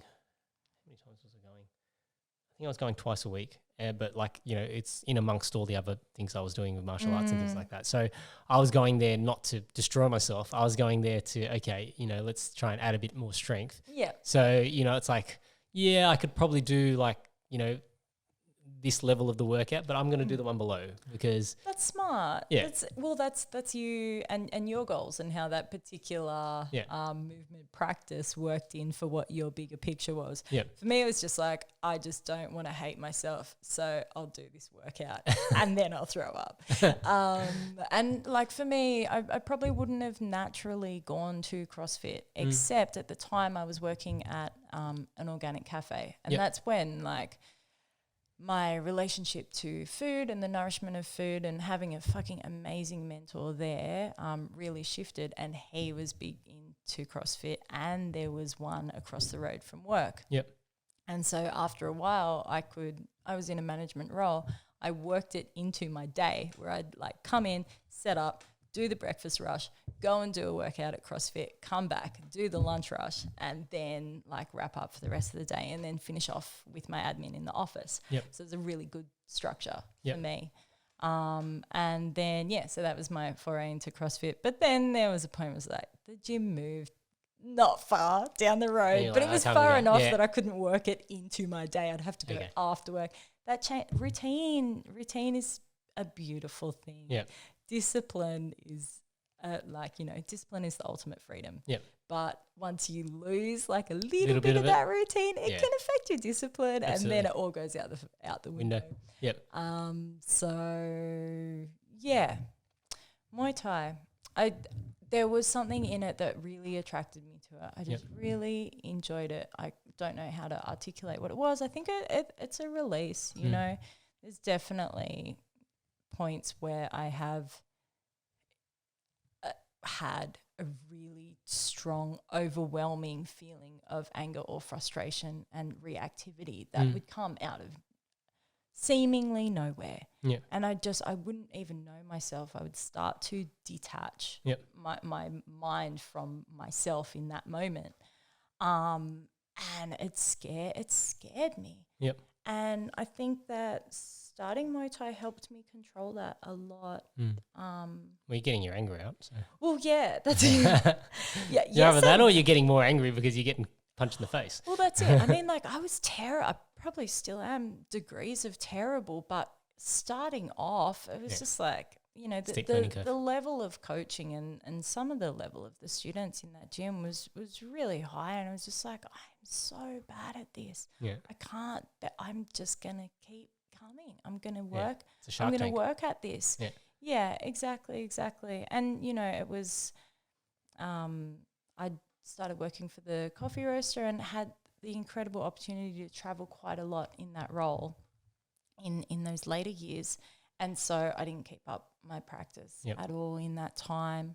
But then, later shifted, had moved gyms, and then, kept going with Muay Thai. Yep. Dabbled in jiu-jitsu a little bit because I'd moved to a gym in the city that had jiu-jitsu as well. Yep. And was starting to build a good relationship with the coach. Was like, just come try it. And it's like, it's so foreign to me. I don't know if I can, but fuck it, let's do it. Let's and I guess it was probably after I'd done my yoga teacher training, and my mentality now is like let's just try everything. Yeah. Like this human experience, there's so many levels to it. Yeah. I just want to collect them all. Yeah. So is it, can we talk about your fight when you? Yeah. So you went to Queensland to fight, didn't you? I did go to Queensland to fight. Yeah. Yep. Yeah, indeed. I'd been gunning for like so hungry for a fight for like, I don't know, a little while. I think probably I'd been at JNS for about 6 months and Dan asked me like, do you want to fight? Yeah. Like, yeah, I do. I want that experience. I was dating my partner Mirko by then, who was a pro MMA fighter as well. Yep. And it's just like, I just want to understand what it feels like. Yep. I really do. And it gives you a goal. It gives you something to work towards too. Yep. Yeah. So I'd been gunning for it for a little while. It just hadn't happened or for whatever reason, you know, it just wasn't working for me. I couldn't get matched up on any promotions.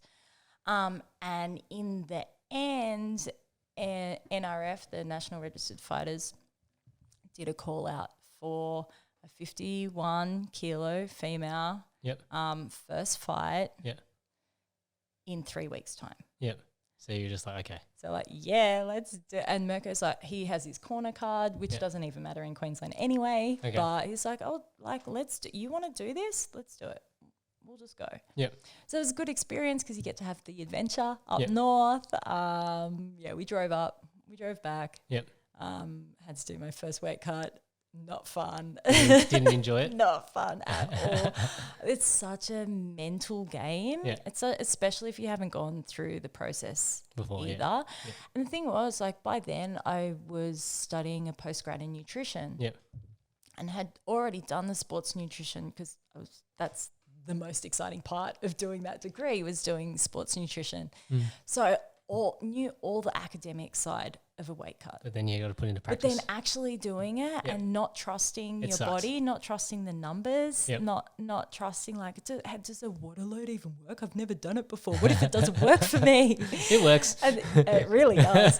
And Mirko being like, no, this is what I've done. It's fine. It's like, yeah, but bro, like you're what, an 84 kilo man who can cut to 70 in a week. But like the numbers aren't the same for me. Yeah. I'm a female. I have a higher body fat percentage. Like as a total ratio of my weight, what I'm cutting is it's a big percent. I don't know. I was just filled with doubt. Yeah.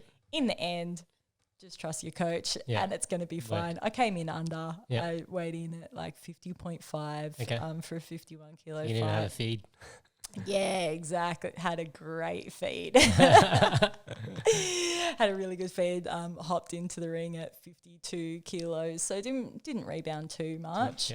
But just having that experience, just doing the weight cut itself was like, oh God, that's harder than the fight. I was so ready when I woke up on fight day. I was just like, oh, thank God that weight cut's over. And I just felt so clear. I felt so clear ready for that fight. None.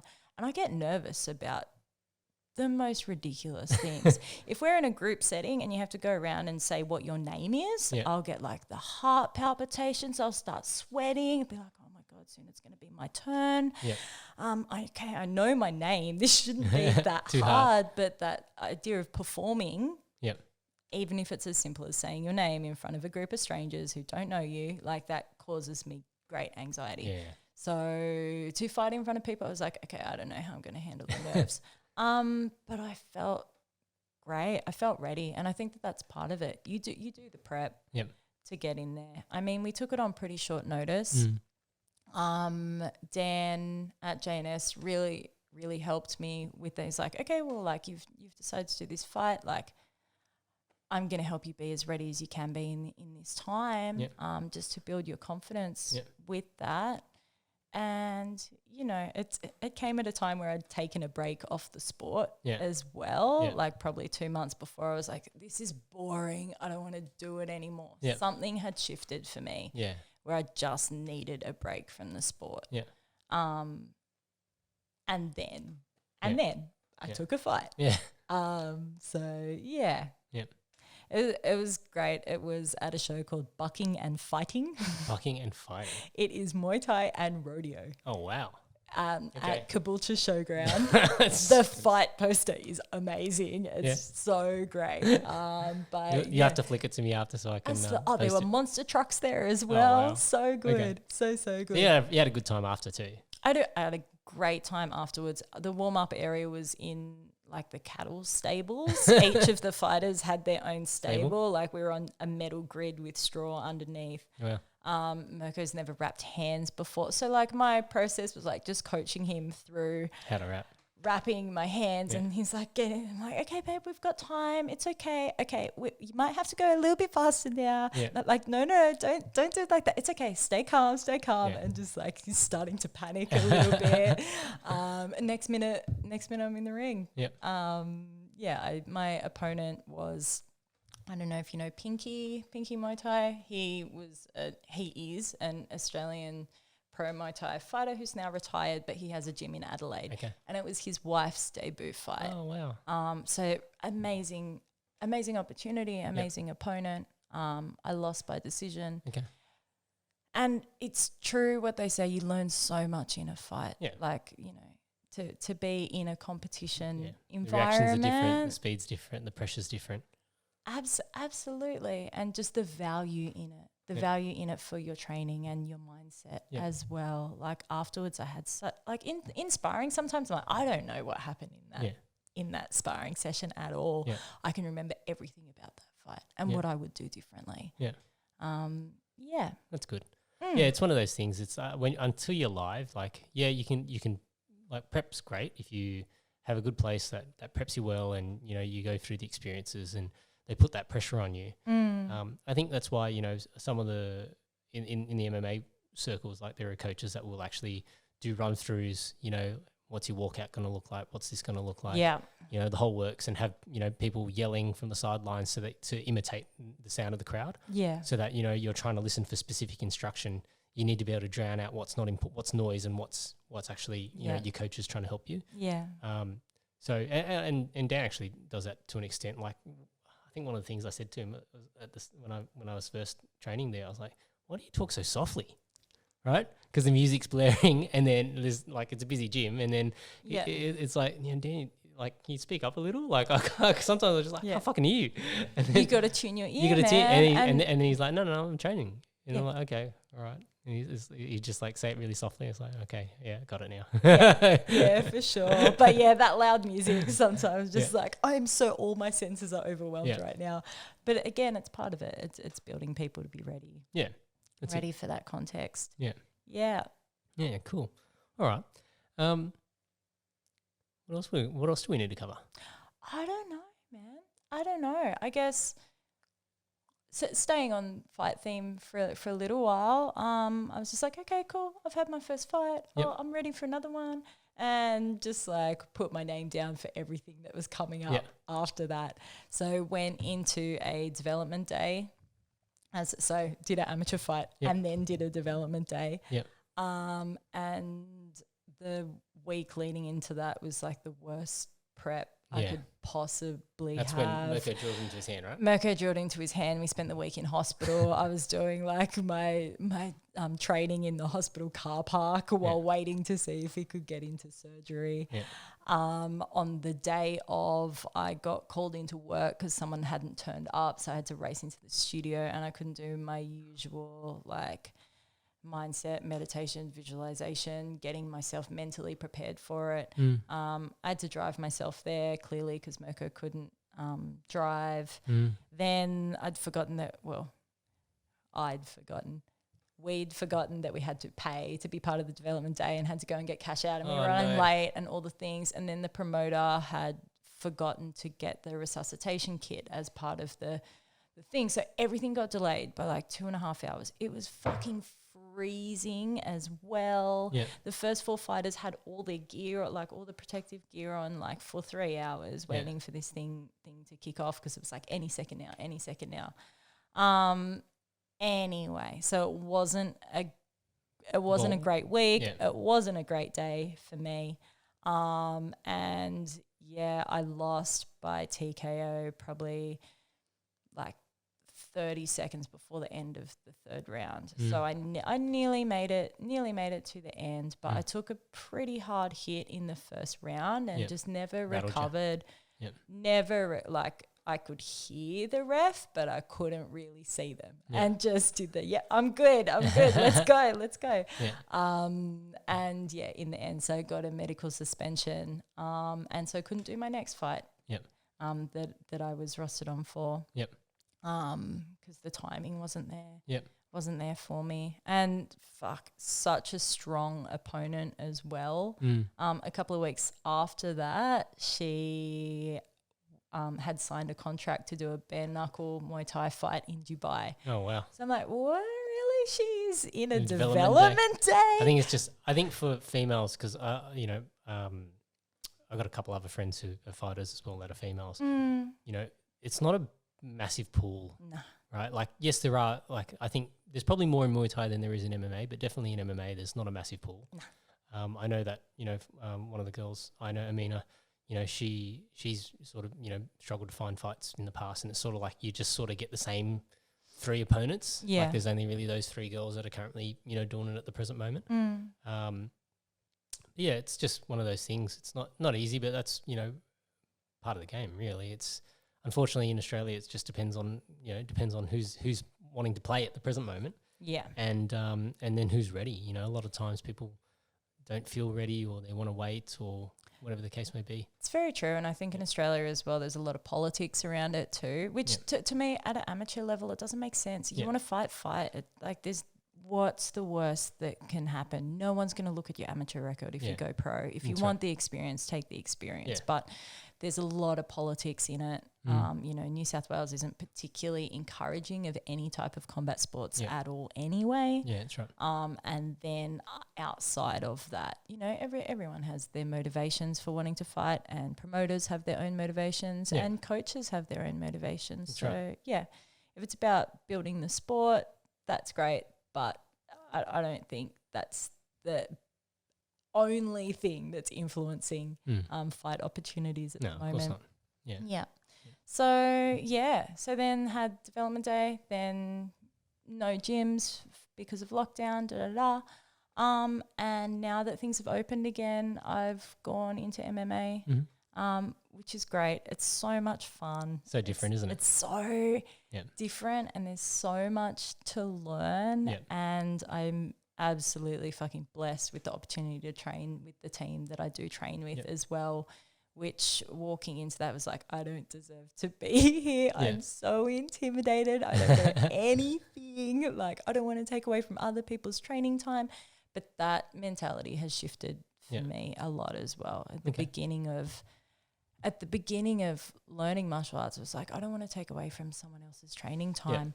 But it comes in a circle, you're there to learn, and other people support you because they remember being where you are now. That's right.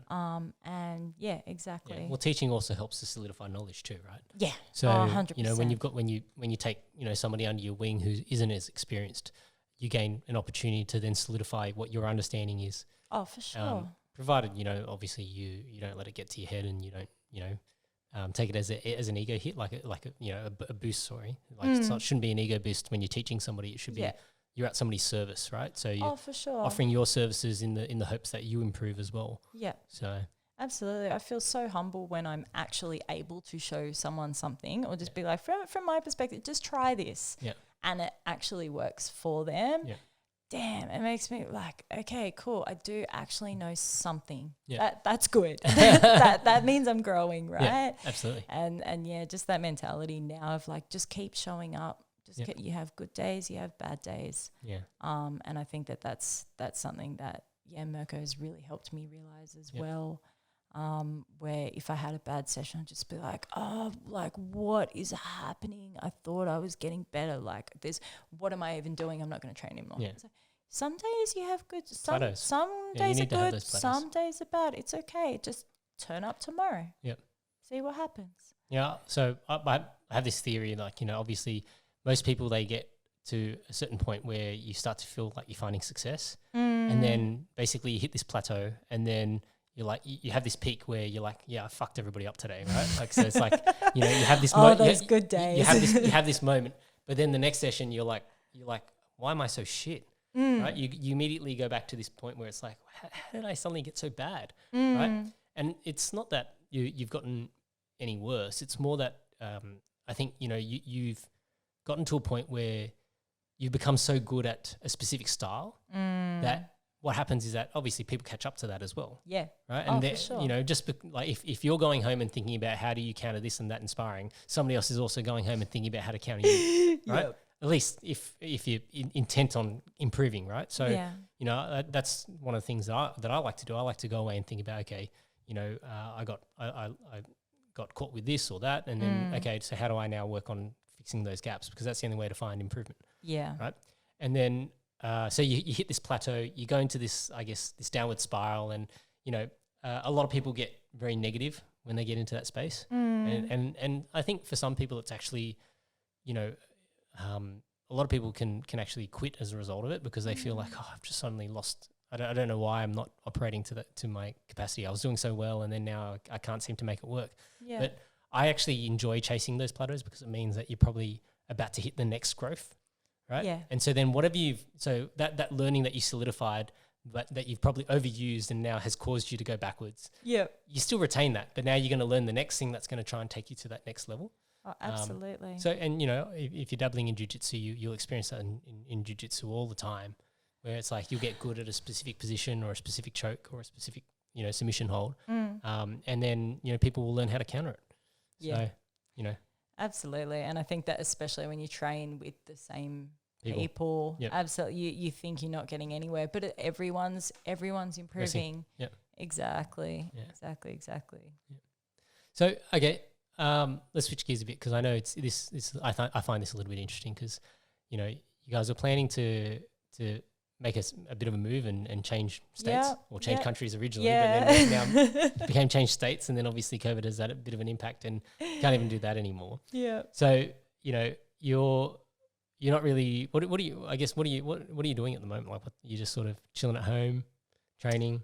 Pretty much. I'm at the point where I'm like, okay, well, right now this is a good time for me to put energy into learning this new sport. Yeah. It's fucking great.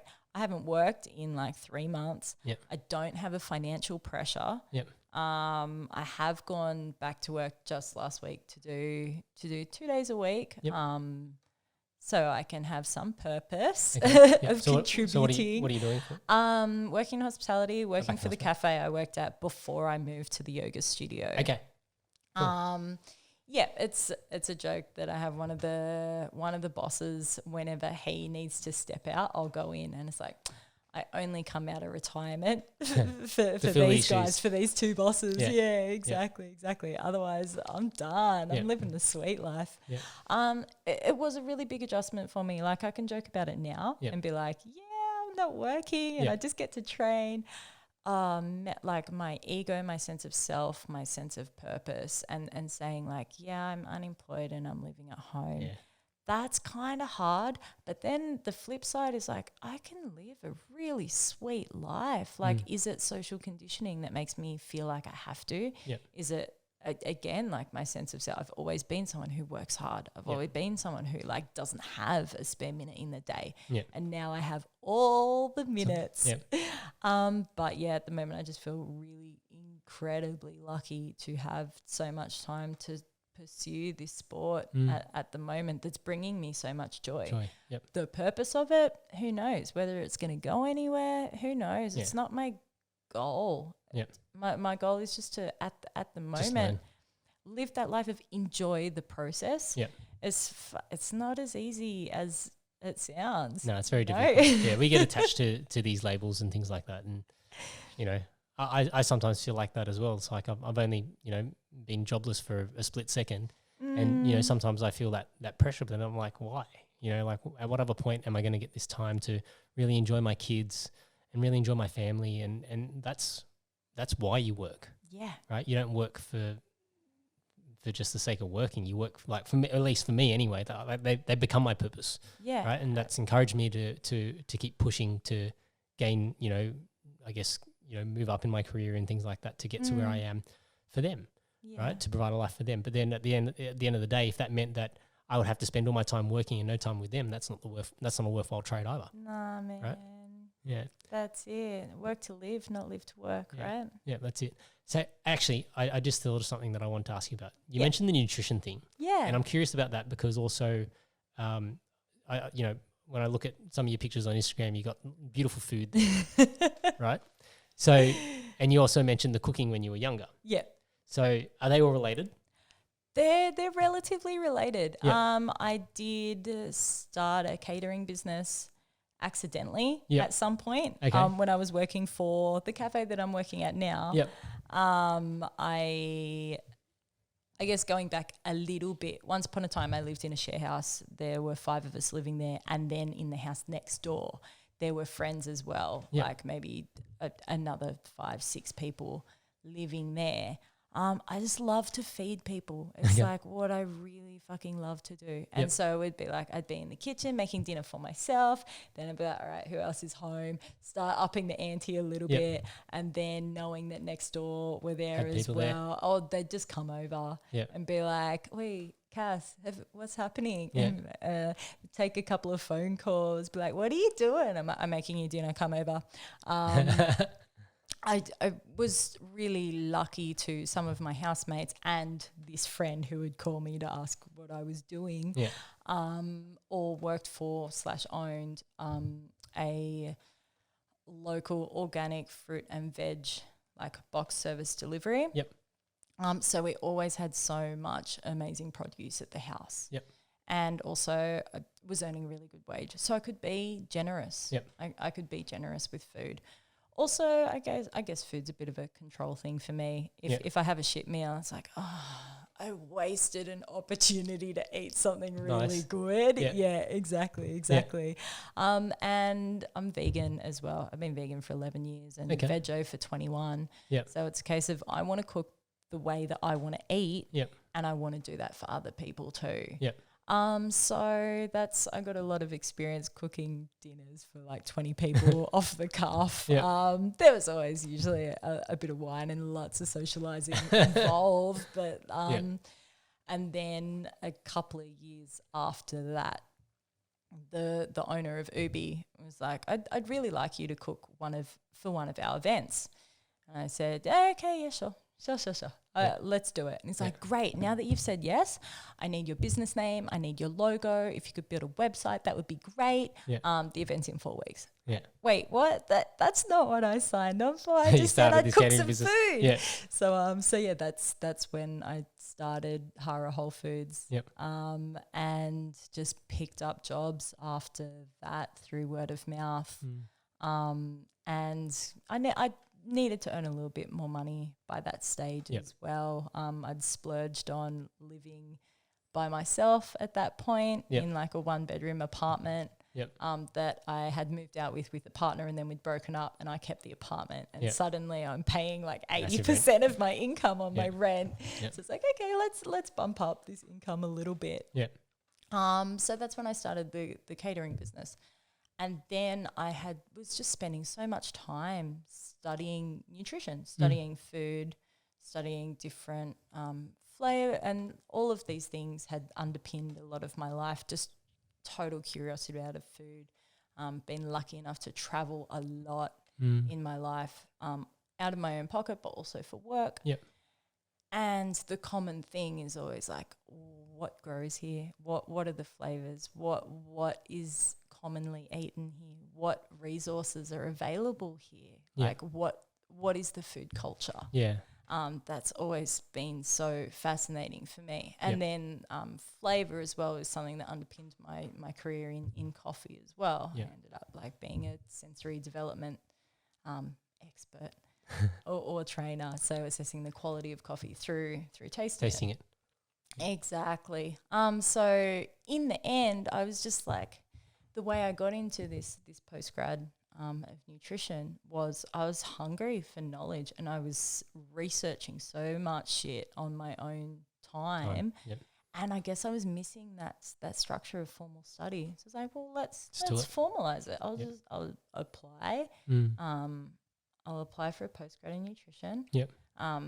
Kicked off with a postgrad diploma because I didn't have a science undergrad, so it was a pathway to masters. Completed that over 2 years because I was working full time. And then at the end was like so close to doing my master's after that, and then looked at what my HECS debt was. It was like, ooh. And then realized that I wasn't, there was a little voice of reason in there and be like, are you working in the nutrition space at the moment? Maybe work towards gaining some experience in the industry and knowing See if you want to actually do it. exactly a master's is for you. Yeah. Like, do you really need the financial pressure of doing your master's? Also, by the time I finished this diploma, I'd left all the really boring subjects till last, as you do, and I was just a bit over it. Okay. Like, okay, yeah, the industry of higher education sometimes is like, okay, great, this subject's just a money spinner. Yeah. No one's learning anything out of this. Just and paying the bill for the subject. Exactly. So I guess, like, in answer to your question, all of that's kind of interrelated. Yeah. So, okay, so if you're vegan for 11 years, does that coincide with the yoga? Yes and no. Okay. It does coincide, but they weren't strictly interrelated. Okay. So vegetarian since 21, and then I just specifically remember this moment working as a barista and working with milk, and the milk was acting in a very interesting and perplexing way. Is curdling or? It was like splitting. You couldn't aerate it properly. It would really overstretch and then collapse after that. And we had a good relationship with our milk supplier. It was at the Organic Cafe. I was like, okay, these happy cows living a happy life in like the most biodynamic way possible. Yeah. I ethically am fine with partaking in this. But along the way, my reasons for being vegetarian,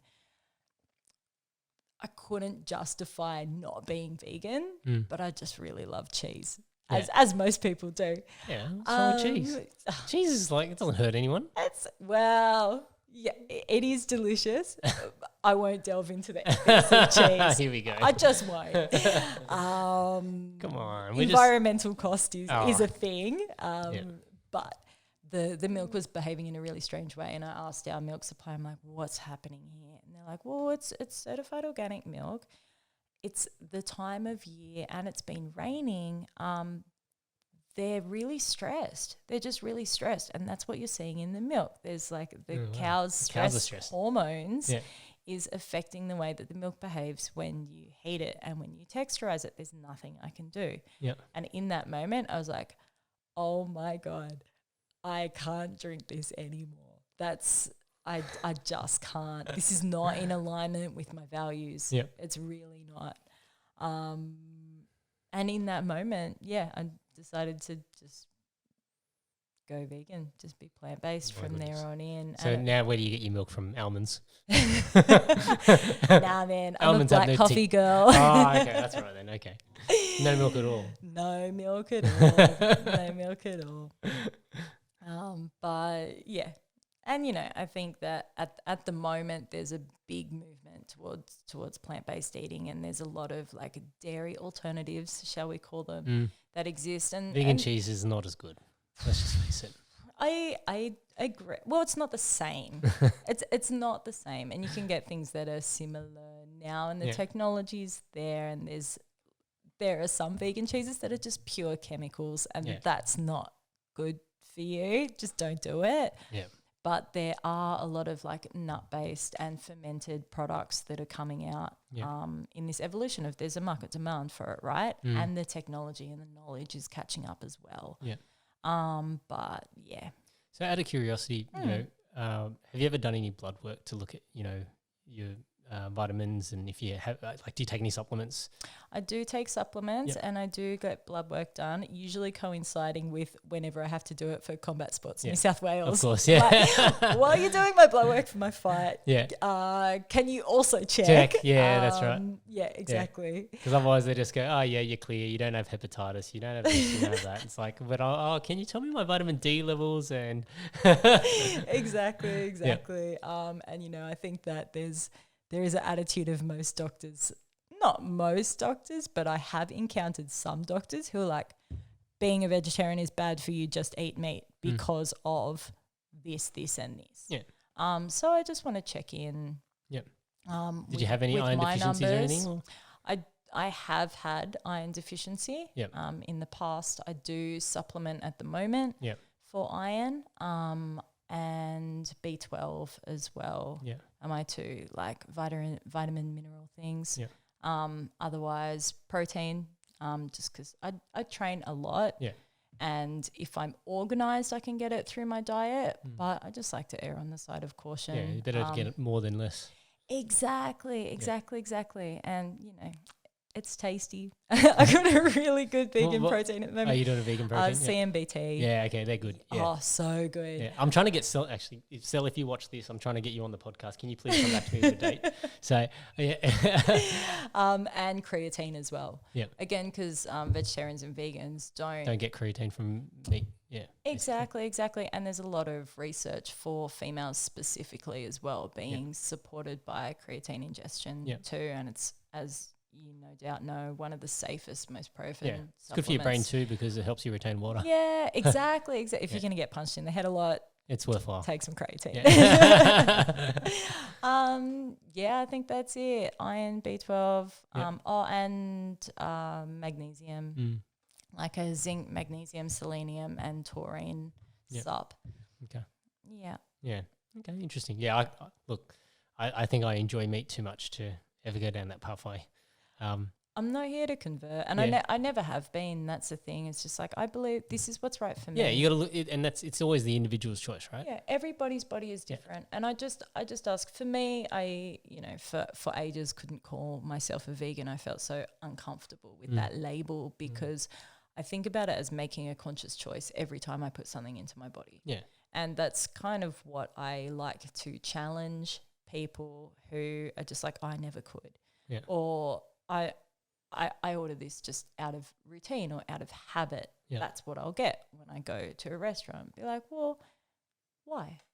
Just why? If it makes you happy, that's all I care about. If you actually enjoy it, if you appreciate it when you're eating it, that's awesome. Yeah. And I think that's an attitude ideally we should apply to all of our life choices, but especially for dietary choices. That's the only thing for me as a vegan. Now I'm just like, as long as you enjoy it, as long as it's a choice, you're choosing to do it, it's not out of habit, it's all good by me. Yeah, absolutely. I think it's just one of those things, provided you are aware of your choices and you make an educated decision, that's the most important thing. Yeah. And that's why I was just curious, if you're getting your blood work checked and you're doing those sorts of things, and that's the best thing you can do. The last thing you want to do is subscribe to a particular style of eating and then realize that, hey, that doesn't fulfill all of my needs. Yeah, that's the thing, and you can't just do something. You do have to be a little bit organized and just have an awareness and a little bit of education about how your dietary needs might be a little bit different. Yep. Athlete or not. Yep. But especially for athletes as well, where you're using a lot more of your energy systems. Yep. No, absolutely. Yeah. All right. Well, I think we've probably gone way over time. I don't even know what the time is. I hope you've got a sweet editing suite. No. I just put it up the way it is, so no stress. Unless you got anything else you want to talk about, anything you want to ask me? I think that's it, man. Yeah. It's been really good to catch up. Oh, likewise. Very, very much so. When are you fighting next? Who knows? I was going to do the next Grappling Industries for Jiu-Jitsu. Yeah, that's soon, that's right? in December, but I don't think I can make that now. Okay. We'll just see what happens. Yeah. Yeah. Look, I'm not. Yeah, I haven't competed in a long time, but I'm always training. So at the end of the day, if it comes up, it comes up. If it doesn't, then it doesn't. So. Well, you got a little bit of extra time, so maybe now's a good time. That's true. Also just enjoying your family, enjoying your downtime. That's it. It's very, very good. Yeah. All right. Thanks for coming on, and bye, everyone. See ya.